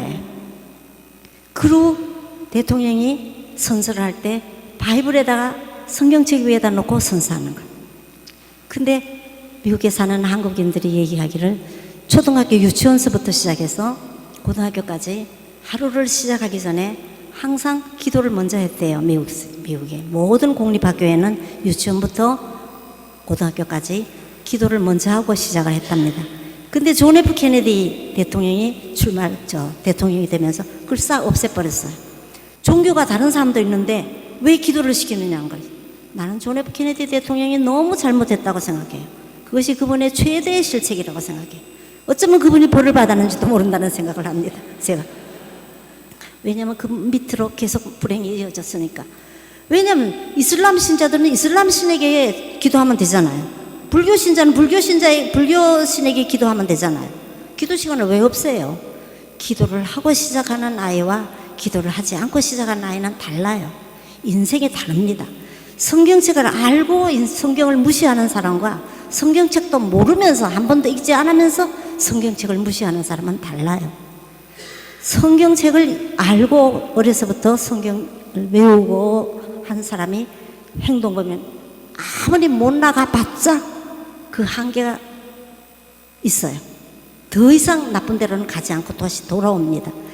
그래서 그 종교교육이, 종교라고 우리가 하나님을 종교라고 하는 자체도 정말 죄송스럽지만은 우리가 어린 시절에 성당에 열심히 나오고 주일학교에 열심히 나와가지고 공부를 하고 거짓 기도라도 땜통 기도라도 하고 자란 아이와 그렇지 하지 않고 자란 아이는 좀 다르지 않나 생각을 합니다. 그러면은 아까 내가 얘기했죠. 세상 사람 아무도 날 부러워하지 않아도 영국 국왕 루이스는 날 부러워하네. 성공은 뭐예요? 많이 그리고 자주 웃는 것, 현명한 이에게 존경을 받고 아이들에게 사랑을 받는 것, 정직한 비평가의 찬사를 듣고 감사할 줄 아는 것. 감사할 줄 모르는 사람 너무 많아요. 작은 일에도 감사하다는 그런 우리 집 옆집에 헌옷 수선하는 사람이 있어요. 너무너무나 자주 뭐 감사, 고마워요. 친구의 배반을 잘 참아내는 사람, 다른 사람에게서 최선을 발견하는, 저 사람 저렇게 시시하고 대대한데도 그 딴에는 최선을 다하는 거야. 저 사람 지금 최선을 다하고 있는데 내 마음에 안 들어. 그래도 그 사람은 최선을 다하고 있는 거야.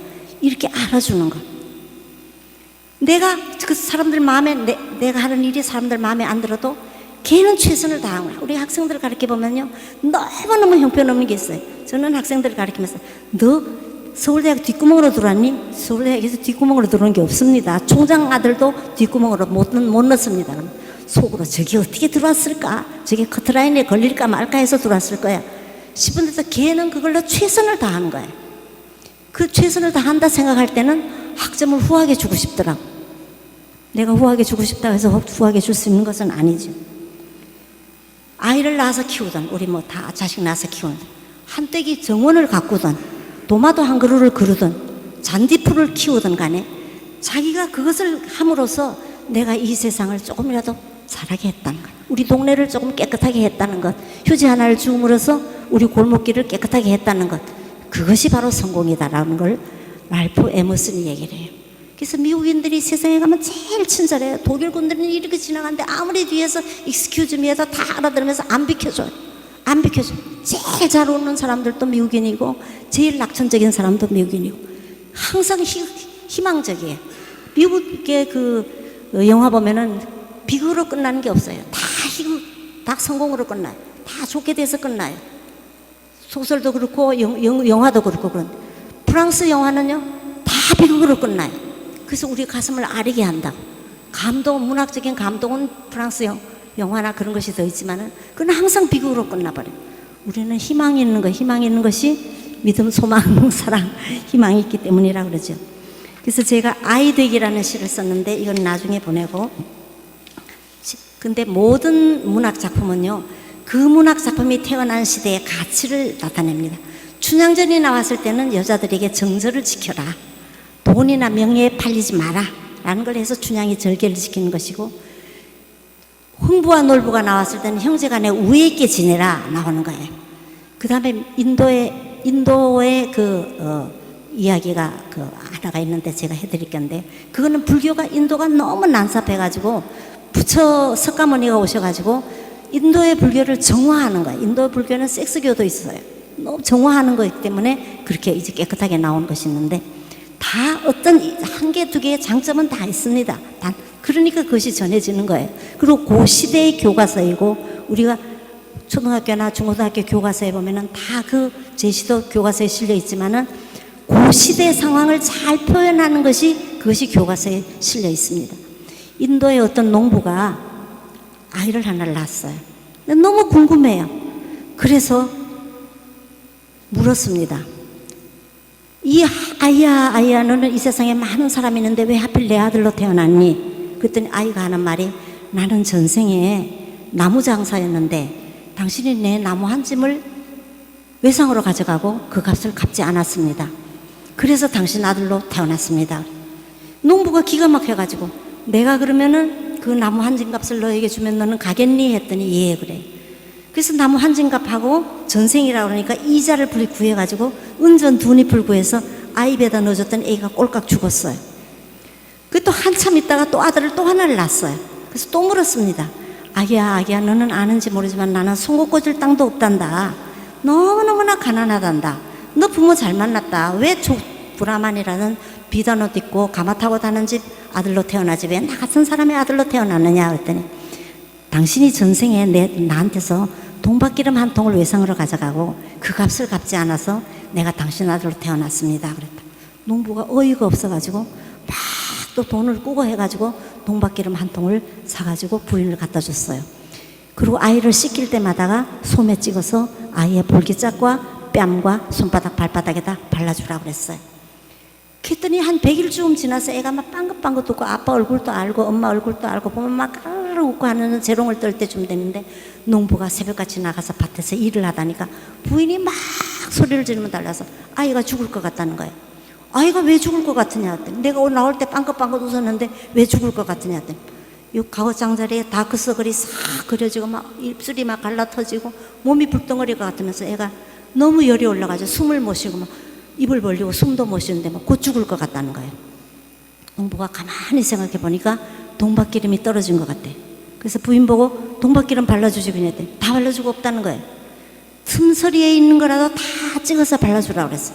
틈서리에 있는 걸 다 찍어 발라줬더니 애가 꼴깍 죽어버렸어. 이 세상에서 제일 무서운 동물이 뭔지 아세요? 자식 잃은 엄마가 제일 무서워요. 우리는 개나 고양이가 새끼를 낳으면은 그 새끼를 보호하느라고 옆에 가면 다 물지요. 핥히고 물지요. 여자도 마찬가지예요. 그건 인간적인 본능이에요.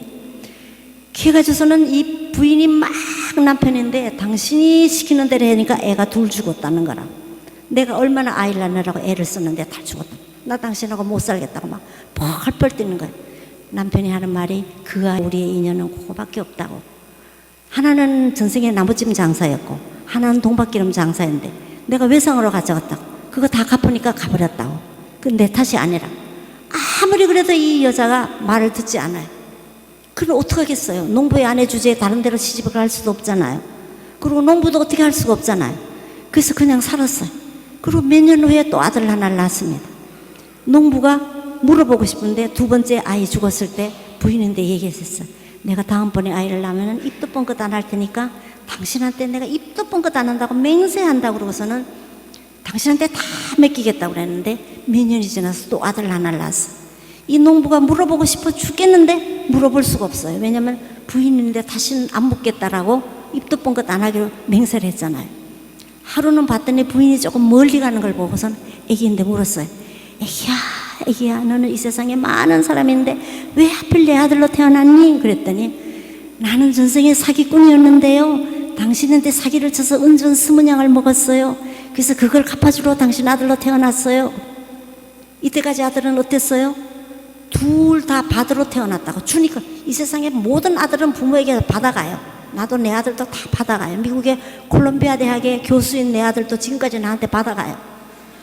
지들이 올 때는 비타민 몇 병밖에 안 사와요. 나는 손자 생일이라고, 며느리 생일이라고, 손녀 아프다고 해가지고 생일이라고 다 다만 몇백 불이라도 붙여줘요.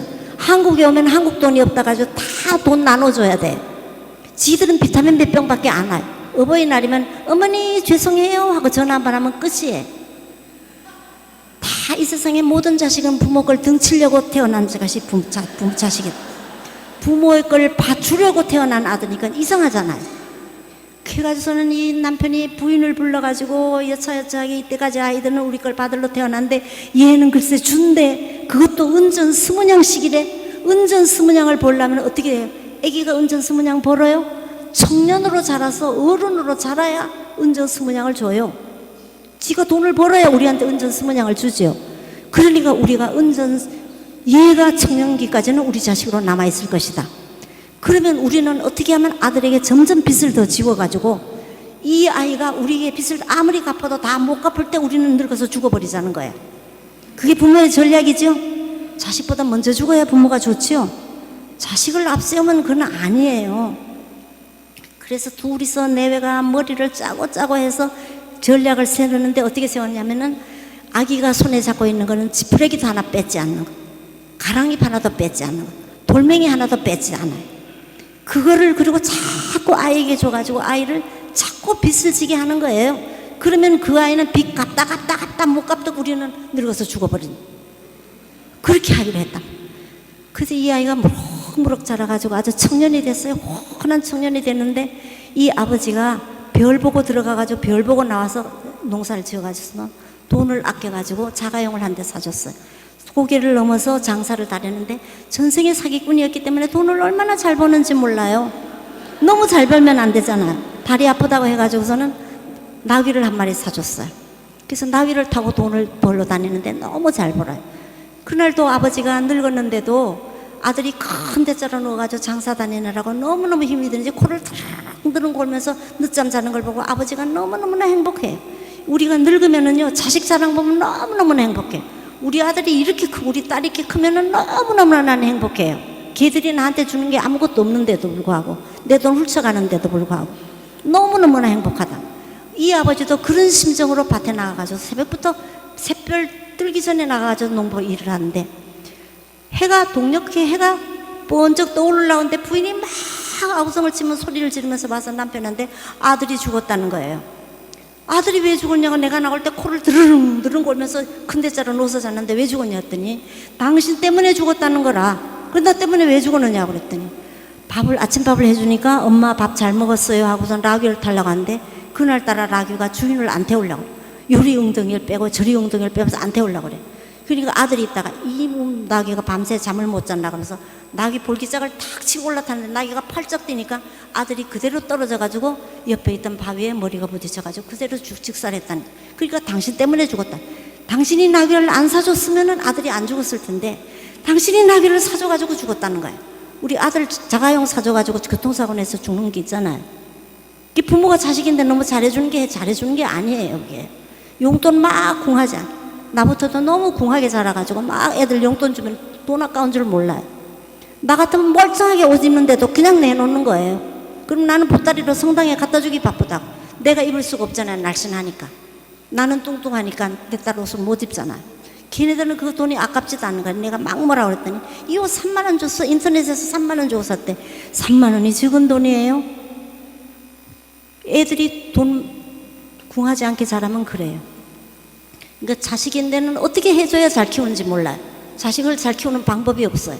몰라. 그건 하나님만 아시는 것 같아요. 하나님 그저 맡깁니다 하고 기도 열심히 시키고 성경 외우게 하고 뭐 하고 하여튼 우리 어머니처럼 달달달달 볶아야 그것이 잘 자라지 않나라는 그런 생각, 지구시라도 하고 살지 않나라는 생각을 합니다. 근데 부인의 손에 봤더니 아들이 장사를 나가면서 다는 전대가 들려 있어요. 그래서 전대를 뺏어서 열어봤더니 거기에 은전 20냥이 딱 들어있어요. 이 농부가 부인 보고 아내 보고선 당신이 왜 이걸 가지고 있냐 했더니 아들이 어머니 이거 잠깐 들고 계세요. 이러면 나귀가 주인도 몰라본다면서 딱 하는 사이에 사고가 난 거예요. 교통사고는 그렇게 나잖아요. 순간에 그렇게 나잖아요. 그러니까 부인이 하는 말이 당신 때문에 아들이 죽었다는 거예요. 그러고서는 끝에는 뭘 안 하며 그러므로 여러분 빚을 지지 맙시다. 인도 초등학교에 있는 교과서예요. 80년, 그거 제가 초등학교 교과서를 본 게 아니라 미국의 하버드 대학의 맥클렐란드 교수가 쓴 성취동기라는 책이 있어요. 세상에서 돈을 가장 잘 벌고 하는 기업가, 세계 몇 대 기업가들이 누구냐면 기독교 신자들, 개신교 신자들이에요. 그 다음이 천주교 신자예요. 그 다음에 불교 신자들의 나라는 딱 가난해요. 왜냐면 운명이야. 내가 전생에 뭐 했기 때문에 내가 가난하게 생. 내가 전생에 뭐 했기 때문에 장애인으로 태어난 거야. 내가 전생에 뭐 했기 때문에 뭐 하든 다 내 탓이야. 그러니까 내가 이 생에서 일 안 하고 잘 사는 거라. 우리 옛날에 미국 갔다 온 선생님, 유학 가신 선생님들 보면 남자가 40만 되면 들어간대요. 수도원으로 들어간대요. 가가지고 자기가 전생에 잘 태어나기 위해서 돌을 닦고 자식 새끼들은 전부 부인인데 다 준다는 거야. 그래서 인도라는 나라가 인구도 제일 많고 내 인도 한번 갔다 와서 학을 띄었어요. 그 땅덩어리는 얼마나 넓어요. 근데도 영국에 200년 동안 영국의 통치를 받았어요. 우리가 얼마 받았어요? 일본의 통치를 35년 몇 개월 받았어요. 36년 받았다. 근데도 우리가 일본 하면 이를 갈잖아요. 근데 인도라는 나라는 이 영국의 통치를 200년을 받은 거예요. 200년을요. 그러니까 영어가 인도 애들이 영어를 기가 막히게 잘해요. 내가 룸메이트가 인도 애였다고. 영어를 또록또록 발음이 좀 이상해서 그렇지 너무 잘해. 걔가 화장실에 화장지를 안 사요. 우리 유학 시절에 그 가난한 장학금 쪼개가지고 화장실에 화장지를 놓는데 얘는 화장지를 안 사요. 그래서 내가 화장지 너 왜 안 사냐 했더니 난 화장지 필요 없다는 거예요. 너 어떡하냐 했더니 자기는 손으로 하고 물로 한다는 거예요. 인도라는 나라 그런 나라예요. 그게 왜냐면 불교에서는 다 윤회설 때문에 그렇다는 거예요. 내가 윤회설이 있는지 없는지는 난 모르지만 난 믿고 싶지가 않아. 성경에 어디에 봐도 아비의 죄는 자손 3, 4대까지 내려가고 그 복은 어디까지 가요? 수천 대까지 간다 그랬잖아요. 3, 4대까지 가면 망해버리니까 없어지는 거예요. 그게 3, 4대까지 가. 우리가 잘못 안 하면 자식들에게 죄가 안 가요. 또 어떤 데 보면은 아비가 신포도를 먹었기 때문에 아들의 이가 쉬지 않는다는 거예요. 아비의 죄가 때문에 아들이 벌을 받지 않는다는 그런 뜻으로 해석을 하는지 어쩐지 모르겠습니다만 그렇게 또 해석하시는 분들도 계십니다. 그것이 인도라는 나라에 불교를 정화하기 위해서 만들어진 이야기예요. 우리가 그대로 믿으면 안 됩니다. 그게 얼마나 엉터리인지 몰라요. 또 이슬람의 책에 나오는 얘기인데요. 이슬람의 어떤 수도하는 사람이 수도자가 수도를 했어요. 한 10년인가 스승 밑에서 공부를 하다가 스승이 나귀를 한 마리 줘서 너는 이제 더 공부를 할 게 없다 해서 나귀를 한 마리 데리고 나와요. 수도원에서 10년 이상 있었던 사람이 바깥에서 무슨 뭐를 물정을 알겠어요. 어벙벙하고 눈이 버리버리한 사람이란 말이에요. 그래서 나귀가 보고 네가 나를 가자. 나귀가 가는 대로 따라가는데 사막에서 못 먹고 하니까 거기서 나귀가 죽어버린 거예요. 그래서 이 나귀를 땅에 흙에 모래 언덕에다 묻어주고 이 수도자가 사람만 지나가면 배는 고프니까 막 울어요. 사람이 지나가다 왜 우냐 했더니 내 친구가 죽어가지고 여기 묻혀 있어서 운다는 거예요. 봤더니 돌을 닦은 수도승 같으니까 그 나귀 무덤에다 돈을 주고 가고 그래서 큰 무덤을 나귀 무덤을 아주 큰 무덤으로 돈을 쌓았어요. 그리고 이 사람도 그냥 수도복을 큰 상을 해입었어요. 성공했다는 소문을 듣고 스승이 왔어요. 스승이 와가지고 야 너 어떻게 스승 성공했니? 하고 물었더니 이 속에 들은 스승님이 준 나귀가 죽어서 내가 울었더니 사람들이 돈을 주고 가서 이렇게 큰 도움으로 집을 짓고 이렇다 했더니 그런데 선생님이 있는 그 도움은 무슨 거기 속에는 뭐가 들었더니 야 여기 죽은 나귀의 엄마가 거기에 묻혀 있다 그러더니 나귀의 어미를 거기다 묻었다. 인간이라는 게 그렇게 어리석다는 얘기예요. 참 어리석을 수가 있다는 거예요. 그래서 우리는 옛날부터 운명이었어. 운명. 옛날에 우리가 팔자대로 살지 운명이라고 그랬다. 자기가 운명 개척하는 것은 아니라고 그랬다. 신학에서도 예정설이 있는데 그것이 운명이라고 또 얘기한 때도 한때 있었대요. 운명설에 반대해서 일으킨 사람이 누구냐 하면은 사르트르라는 사람이에요. 프랑스의 사르트르의 보부아르 부인하고 결혼 안 하고 계약 결혼으로 살았던 사람이죠. 실제로 계약 결혼으로 살았던 사람은 우리나라에 지금부터 300년 전에 명종조의 황진이하고 이사종이라는 가객이에요. 황진이가 예성강 개성의 강가에서 하루는 기생들은 번이 서는 날 있잖아요. 근무 안 하는 날 아주 화장도 안 하고 내가를 거닐다 보니까 노랫소리가 기가 막힌 명창의 노랫소리가 들어요. 가봤더니 어떤 선비가 발을 씻으면서 노래를 부르는 거예요. 그래서 황진이가 말을 걸었어요. 내가 듣자니 한양에 이사종이라는 명창이 있다는데 그대가 혹시 이사종이 아니냐 했더니 내가 그렇다고 그래. 그리고 눈을 들어 이사종에 봤더니 눈이 황홀할 정도로 아름답게 생겼어요. 개성의 명월이라는 아름다운 기생이 있다더니 그대가 명월이냐 했더니 내가 명월이라. 두 사람이 첫눈에 밝혀가지고서 들어가지고서는 근무도 안 해요. 두 사람이 나오지도 않아. 기생방에 나와서 술 쳐야 되는데 안 나오는 거예요. 관기는 근무해야 할 날이 있잖아요. 기생 중에 관기는 안 나오는 거예요. 그러면서 황진이가 벌어놓은 돈을 다 가지고 한양에 올라가서 이사종의 집에 가서 천면을 이뤄서 시부모한테 잘 섬기고 본처 잘 섬기고 6년을 살았어요.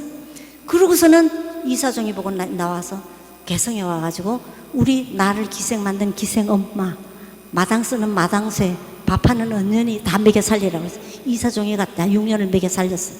그래서 12년이죠. 12년 살다가 서로 헤어져서 우리가 더 살면은 애도 낳고 싶고 그러니까 헤어지자고 헤어졌다.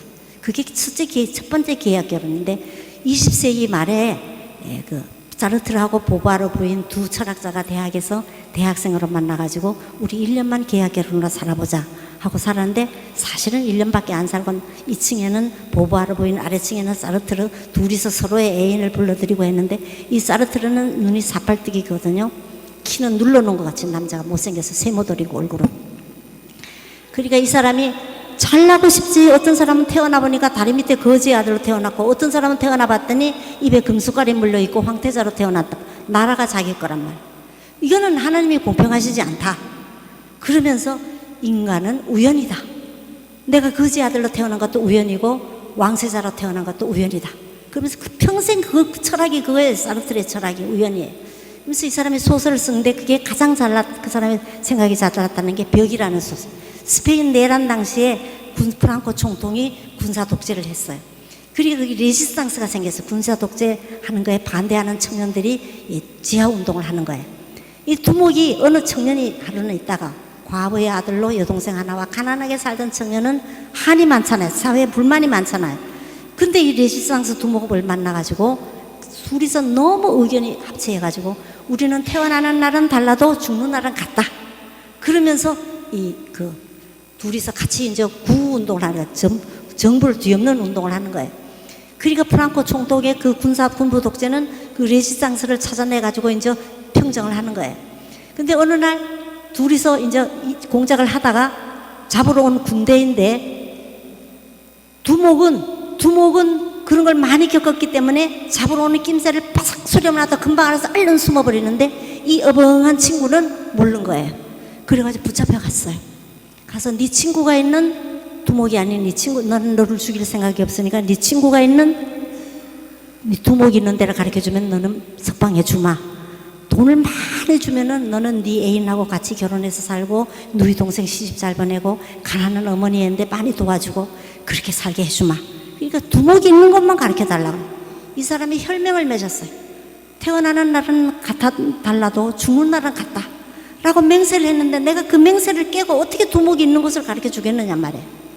안 가르쳐 줬어요. 그래서 군사정부는 그 당장 재판을 하면서 그 당장 처형을 하는데 재판이 너무 오래 끌어가지고서는 저녁 때래야 사형 선고가 내려졌어요. 밤에 사형 집행을 할 수 없어서 할 수 없이 이 사람이 벽에 갇히는 거예요. 사방이 벽으로 돼 있고 위에 창이 조그마한 게 있어요. 이 청년이 20몇 살 먹은 청년이 자기 죄로 죽는 것이 아니라 친구 때문에, 두목 때문에 내가 어떻게 하다가 그 많은 사람 중에 그 두목하고 친구가 돼가지고 내가 두목, 내 80살 넘어 살다가 죽어도 억울한데 내가 20대에 친구 때문에 친구 대신 내가 죽어야 되는 말.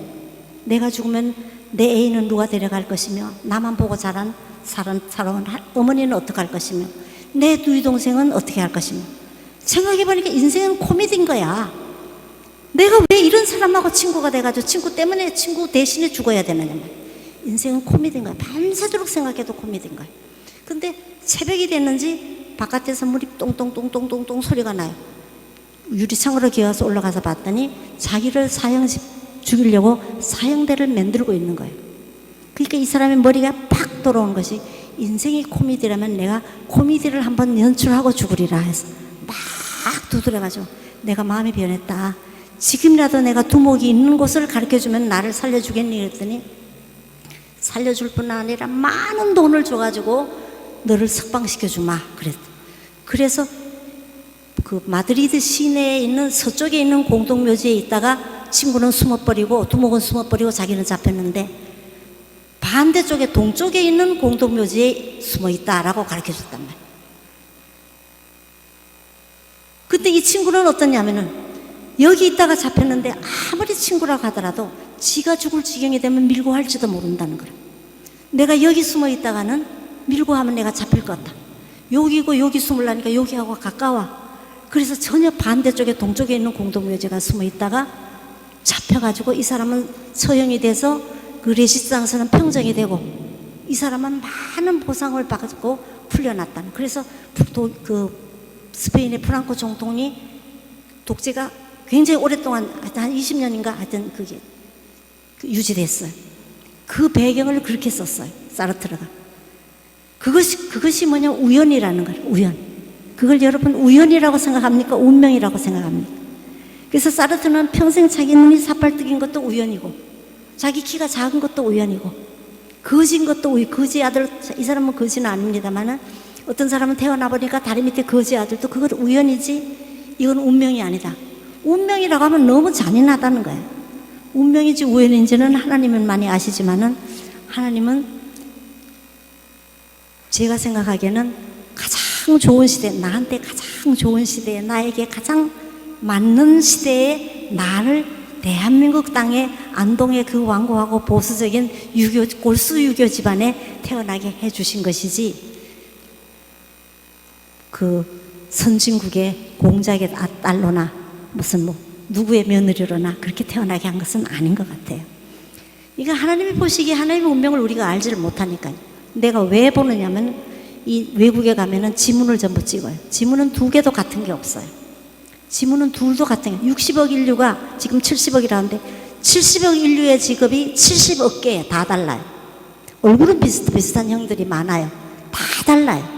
그렇게 독특하게 디자인하셨다라는 생각을 합니다. 그러면서 이제 저를 유교 집안에서 유교로 한번 세척을 하는 거예요. 다갈다갈 뽑아가지고. 저는 그 모세를 지도자로 만들기 위해 가지고, 모세를 바로의 공주의 아들로 입양을 시켜가지고 바로의 왕궁에서 최고의 학문으로 리더십을 키우게 한 거예요.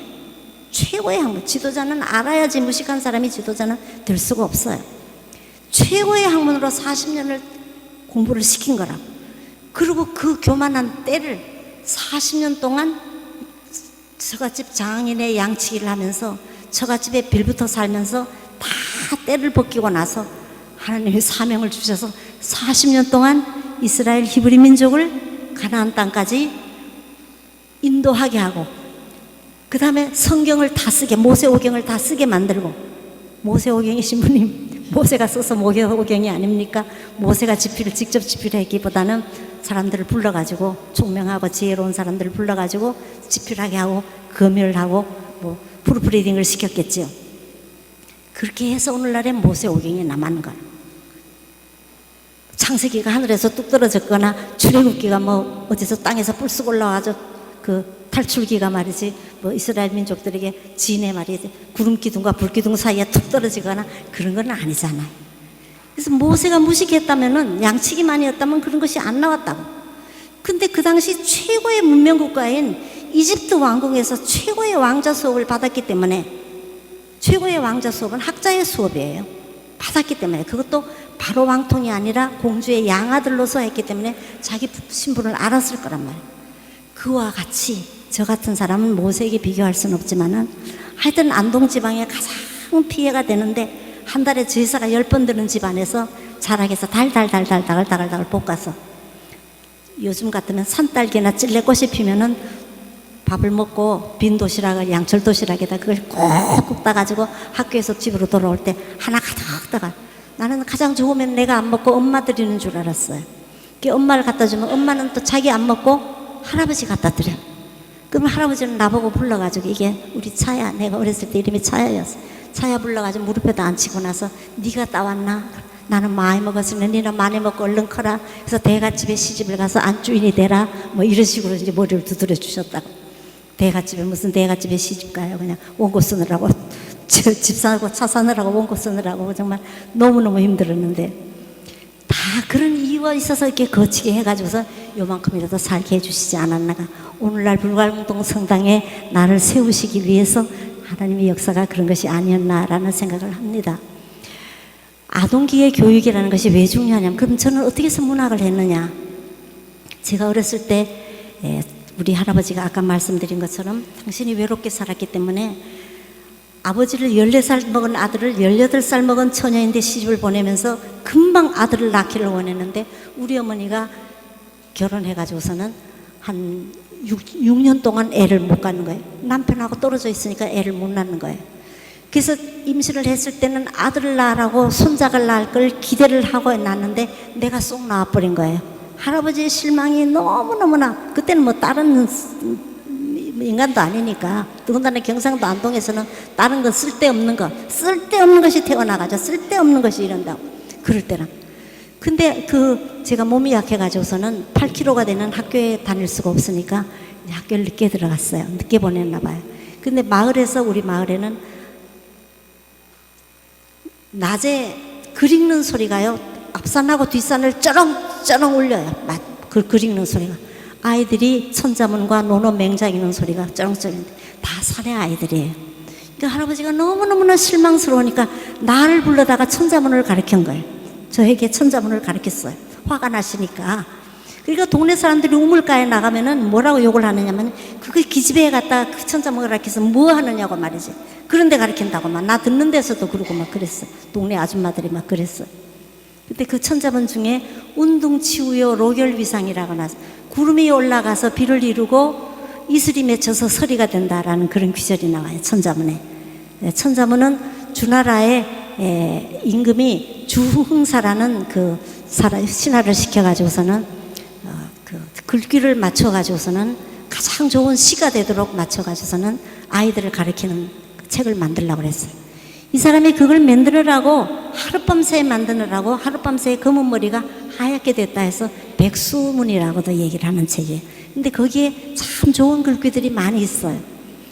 근데 이제 어느 날 할아버지가 저한테 서리상자, 거기 운동치우요 로결위상이라 하면서 서리상자가 있는데 서리상자에 얽힌 얘기를 하는 거예요.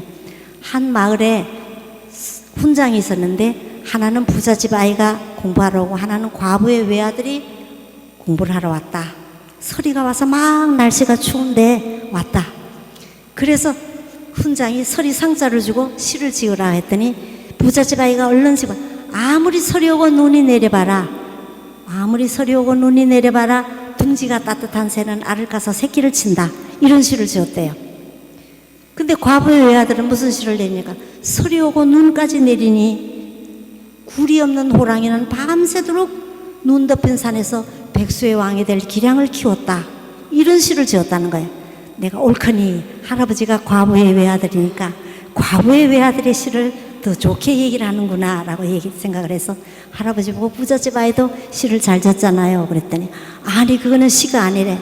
왜냐하면 가을에 알을 낳는 새가 없어요.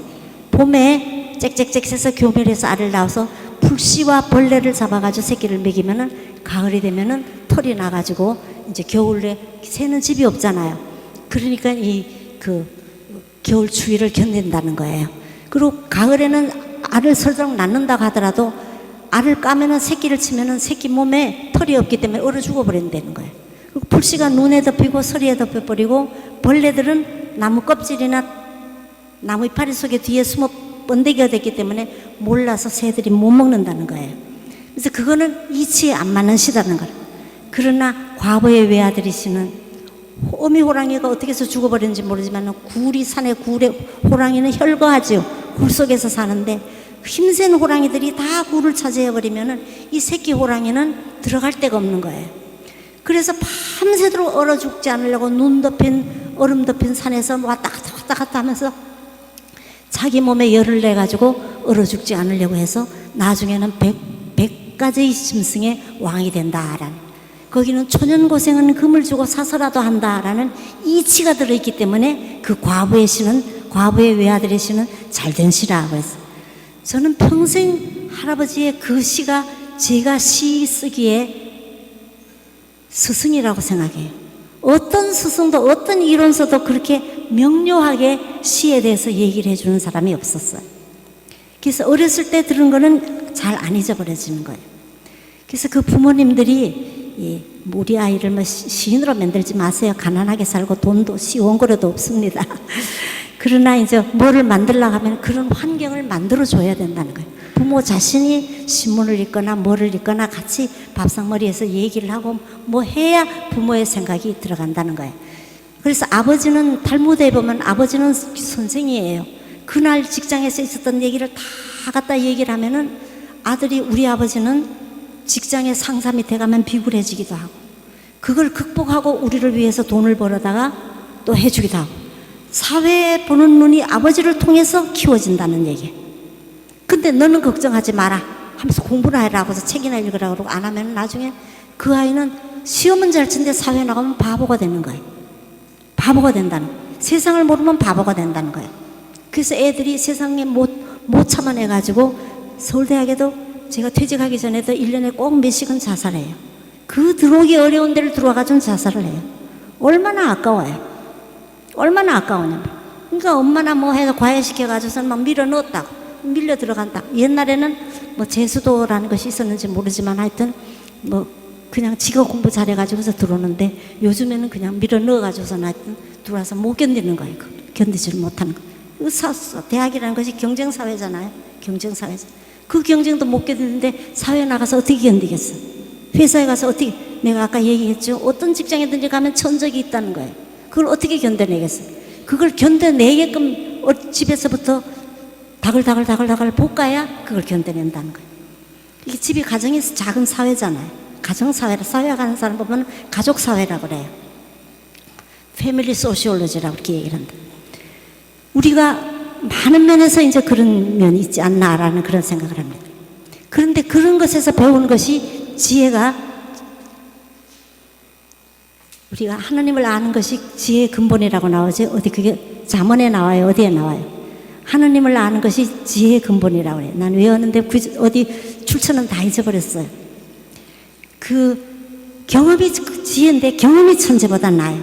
경험하지 않고는 지혜가 생기지 못해요.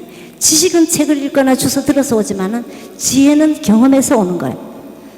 불교에서는 이런 얘기가 있어요. 불교인지 어쩐지 모르지만은 서산대사하고 요새 그 징비록에 나오면 임진왜란이 나오는데, 임진왜란 당시에 승병을 일으켜가지고서 일본군하고 싸우는데 공을 많이 세운 사람이 스님이 서산대사라는 분이에요.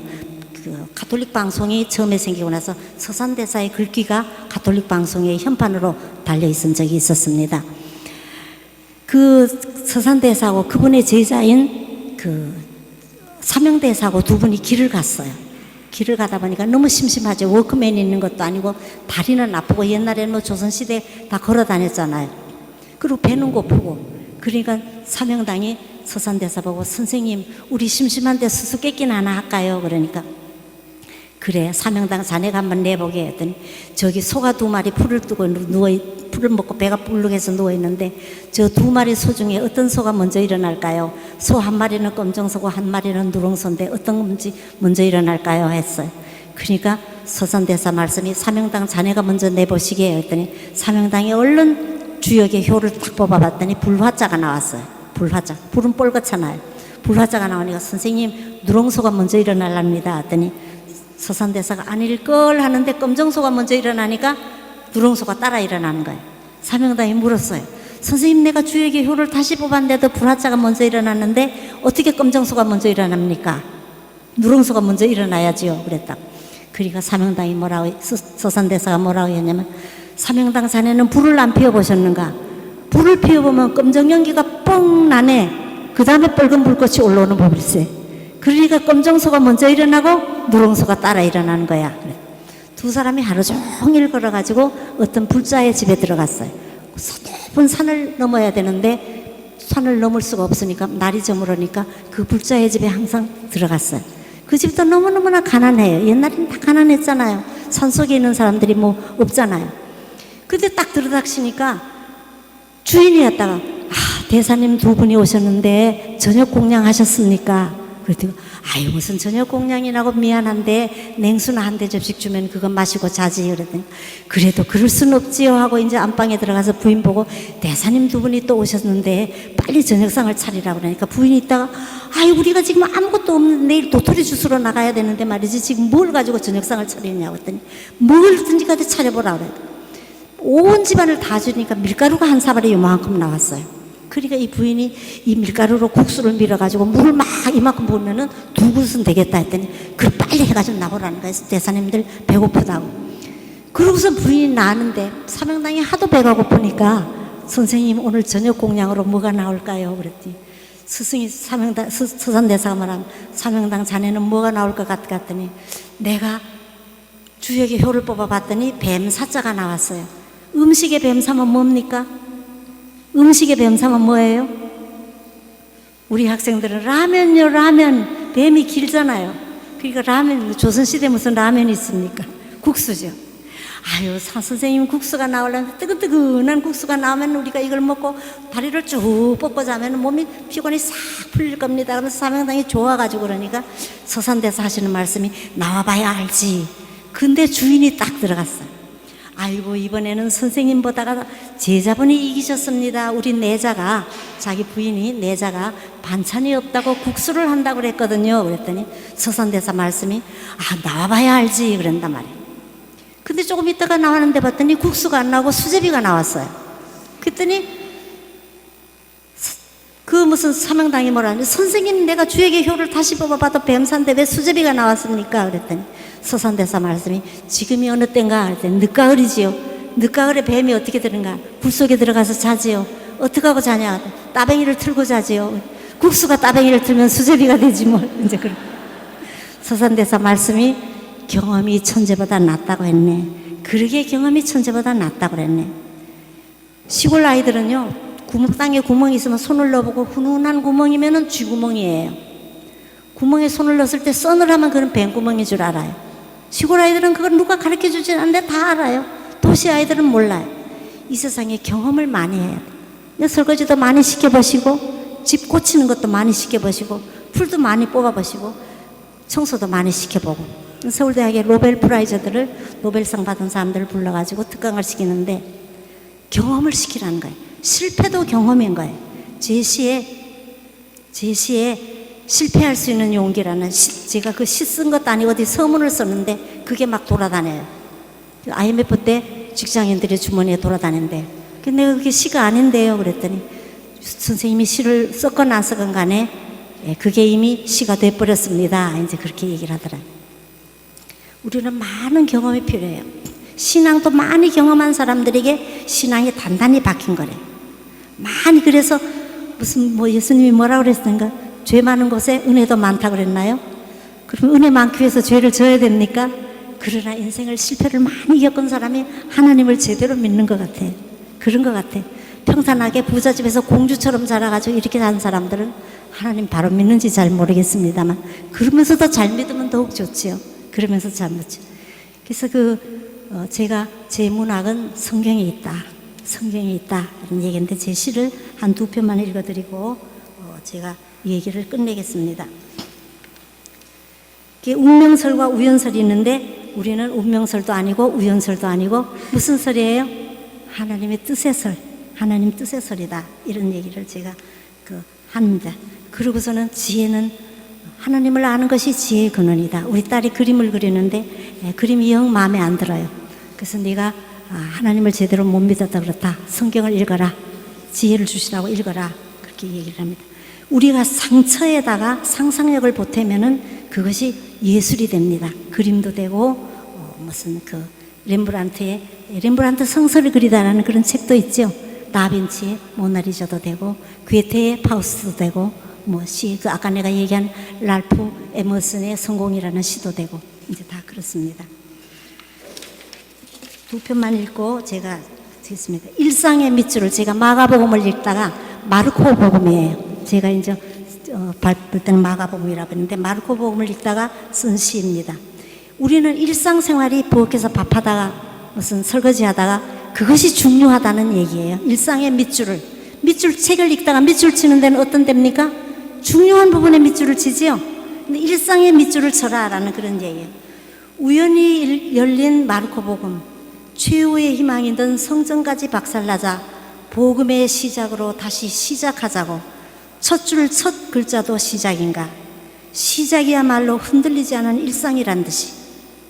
제가 이걸 읽으면서 베드로하고 시몬과 안드레가 바다에서 일상적으로 그물을 던졌죠. 그물을 던지다가 예수님을 만났죠. 요한과 야고보 형제가 그물을 깁다가 만났죠. 예수님을 만났죠. 부름을 받았단 말이에요. 그래서 갈릴레아 호수에서 시몬과 안드레아가 어제처럼 어망을 던질 때, 요한과 야고보도 어제처럼 그물을 깃고 있을 때, 세리 마테오도 어제처럼 세관일에 바쁜 때 부르심을 받았다고. 우리 일상에 열중할 때 예수님이 우리를 불러주신다는 얘기예요. 신의 뜻은 지금 여기 생활 현장이라고. 하나님의 뜻은 우리가 일상 현장의 사소한 일에 충실하라는 뜻이 아닌가 해서 어물쩡 대충 설레벌레 얼렁뚱땅 때우지 말라고. 매일 밥하는 부엌도 나의 소명장소라고. 뭐 이런 시를 썼습니다. 내가 너무 밥이 하기 싫어요. 밥 오래 해보세요. 얼마나 밥하기 싫은가. 어떤 때는 밥 쌀만 넣고 전기밥솥 때 안 누르고 밥 먹자 하고 식구들 다 불렀는데 밥 뚜껑을 열었더니 밥이 안 되고 그냥 있는 때도 있었어요. 너무 밥하기 싫어요.